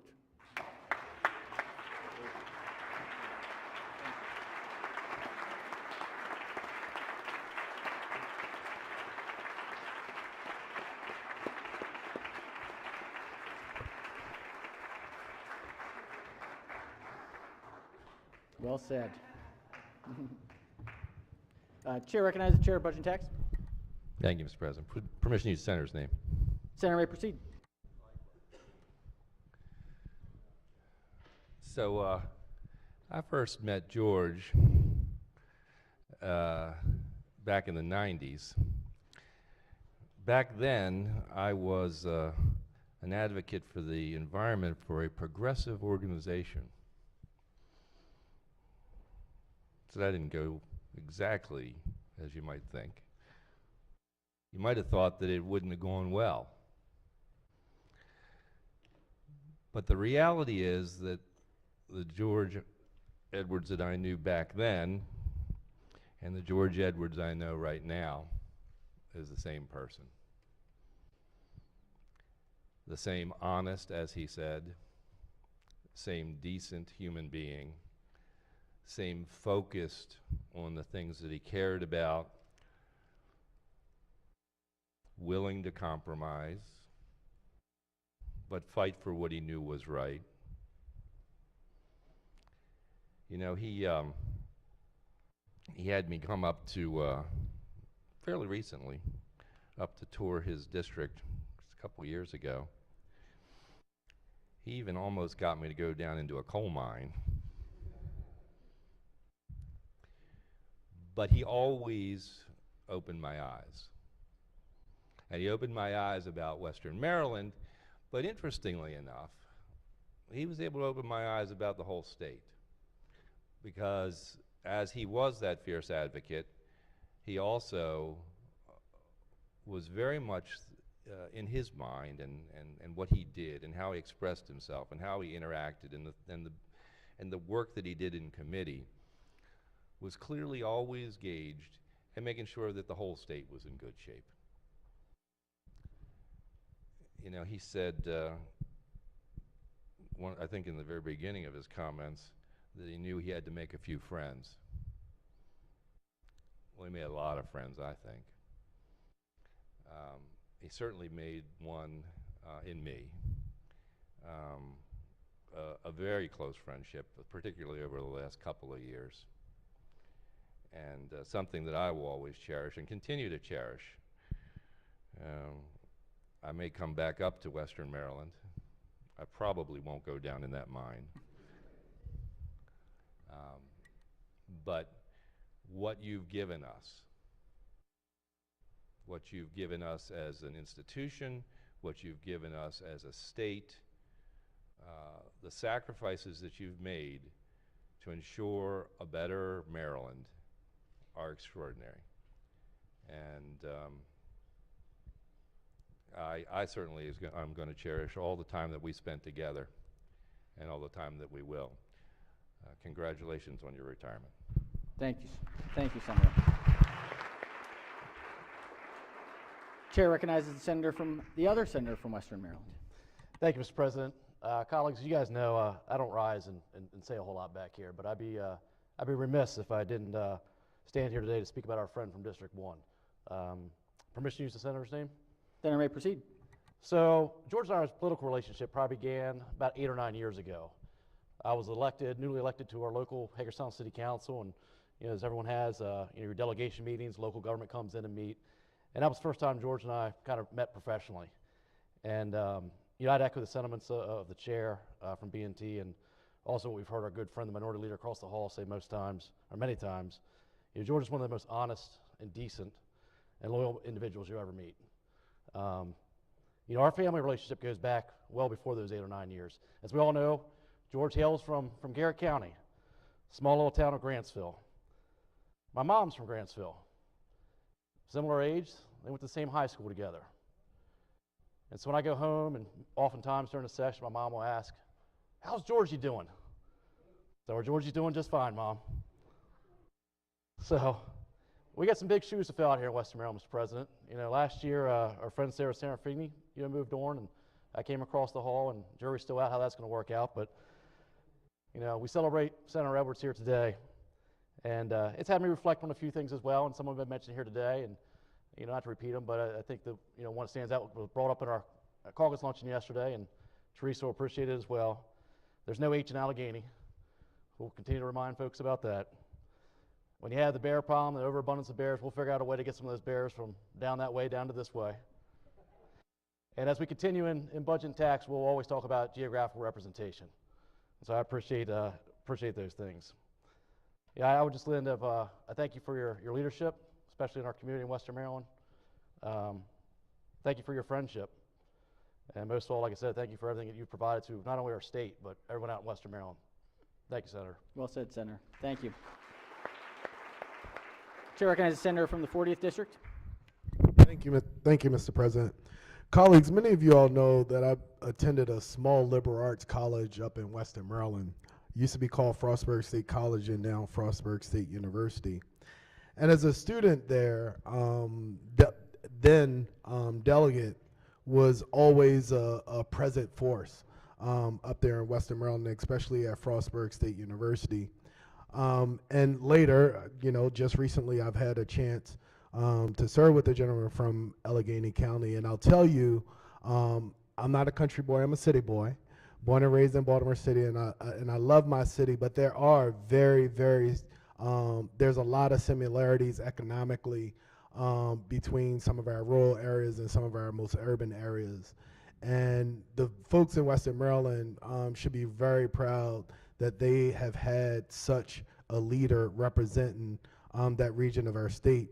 I think with the other speakers before me, you've heard the words, honesty, and serving with the gentleman, I've learned him to be, of the utmost honesty and integrity. I would add to that. When we came into the House of Delegates, when I first served in the House of Delegates, there was one of the leaders had told us, you don't want to get up and speak every time on every issue because people turn a deaf ear to that. It's obvious going through these last couple of legislative sessions, not everyone was included in getting that advice. But I will tell you, the senator, whenever he takes the floor because it's something that he truly believes in.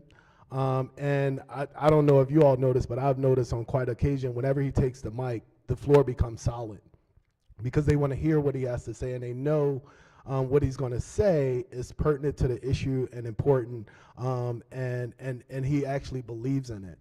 And so I just wanted to rise and say thank you for who you are, not just in this chamber, but to the folks back home. And there are current students and alumni that call themselves Bobcats that are very proud that you have served and represented Western Maryland well. Thank you so very much. Well said, Senator.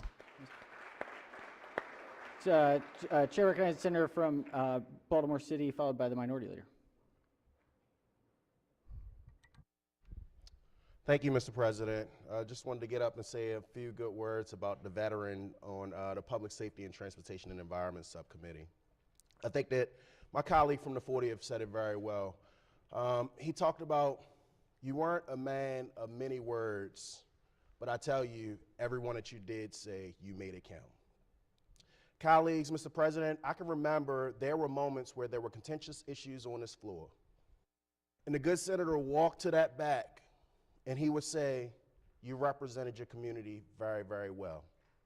Some folks may not think about those kind gestures, those types of things, but they have very big impacts, so I say thank you. I think about mentors. Many of us think of mentors as people that sit you down, share a few words, share different things, but mentors come in all shapes, sizes, complexions, and actions. One of the things that I've learned as I've grown older, my mother would say this, is watch your actions because people are always paying attention. And if I could use the senator's name. Senator may proceed. Senator Edwards, I always paid attention to your actions. And I say that because in your actions, you let us know that you can be disagreeable, but you work even harder to find common ground. And I say thank you. Senator Edwards, you have let us know that it is an honor and it is a privilege to be able to sit in this body that we call the Maryland State Senate through those actions. And I say thank you. I think that we heard it repeatedly. We heard it repeatedly because of your love for Western Maryland, because of my love for Baltimore City. We've been able to collectively work together because through your actions, you have taught me that it is one Maryland. And it's those relationships that help us to move that needle and for our state. But most importantly, Senator Edwards, I can think about as I run out to those basketball games, as I run out and think about those kids playing sports, it's not a day that I don't go by where I sit next to you and you're not talking about your grandkids and reminding me of your grandkids and just family and how important it is. So I say thank you. Colleagues, I'll end it as he always told me when I sat in that back seat. I hope that each and every Western Marylander know that for the last 48 years that you represented your community very well. Thank you, Senator Edwards. Thank you. Well said. Chair recognizes the Minority Leader. Yeah, I had to rise, if I can use the Senator's name. Senator may proceed. Georgie, as we got a new name for him. We came in together, and we sat in the back there. I was greener than green. I'd never been in politics. I was overseas and just thought I was going to get involved in helping politics, and one thing led to another. And the former President Miller, they came after me hard the first election. I mean, I didn't know what I was getting into, and it was brutal. And then I got here, and those who don't know me, my delegates were Delegate Don Dwyer, and we had some other senators in here that were a little more energetic, and I was looking for how do you become a senator? What do you do on this floor? And I had those kind of examples, the good people. I think I tried it the first or second year, wasn't going so well, so Miller made sure I sat next to George and hoped some of him would rub off on me, and it did. You know, you may not think it's rubbed off too much, but I've tried to temper some things, get up on things that I really believe in, passionate, but not up on everything. And I thank you, Senator Edwards. He has been a mentor, although he's never said it, that he wanted to be a mentor. It's been really helpful for those who really want to get into politics but don't know how the inner things work and all that. He has so much experience, and I think we all can learn from him, and he's a good example of how politics should work on the floor of the Senate.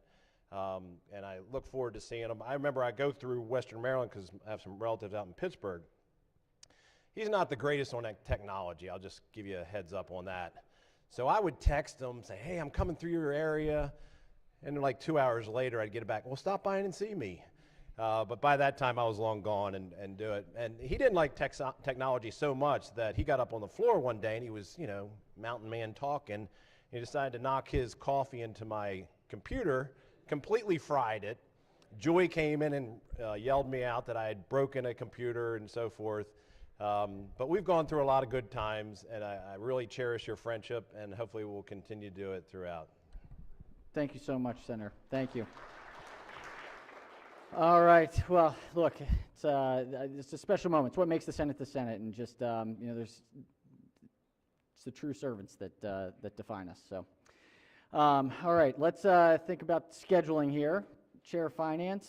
We're going to come back at 3:30. We'll meet at 2:20 for voting. 220 for voting and finance. Thank you, Madam Chair. Chair recognizes the Chair of Education, Health, and Environmental Affairs. We have 32 bills, Mr. President. We'll meet at 2:10 for voting. 210, Education, Health, and We Environmental may have Affairs. one hearing act. We, I think, have one bill hearing followed by voting. Followed by voting. 2:10. All right. Chair recognizes the Chair of Budget and Tax.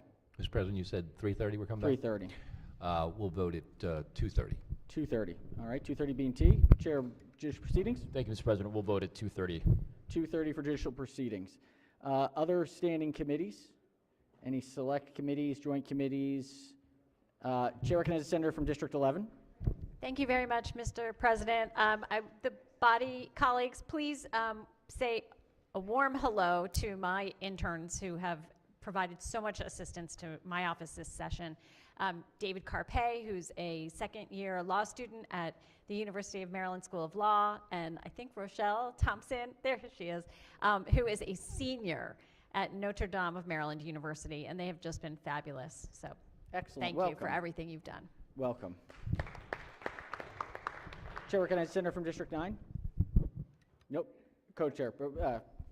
Senator. Protocol Committee. Protocol. Thank you very much, Mr. President. Colleagues, the pages are passing around an invitation to the retirement party that we're having on Friday of this week from 6 to 9 at the Market House. It's going to be a really great celebration. We've said a lot on the floor, but some things you can only be said in private. So hope to see you all there to celebrate the great senators who are retiring. Thank you so much. Excellent. Chair recognizes other co-chair of the Protocol Committee. Thank you very much, Mr. President. Permission to use the senator's name. Senator may proceed. Thank you very much, ladies and gentlemen. We have a birthday today. Yes, we do. So would we please give a big round of applause and happy birthday to Senator Chris West. Hey, happy birthday.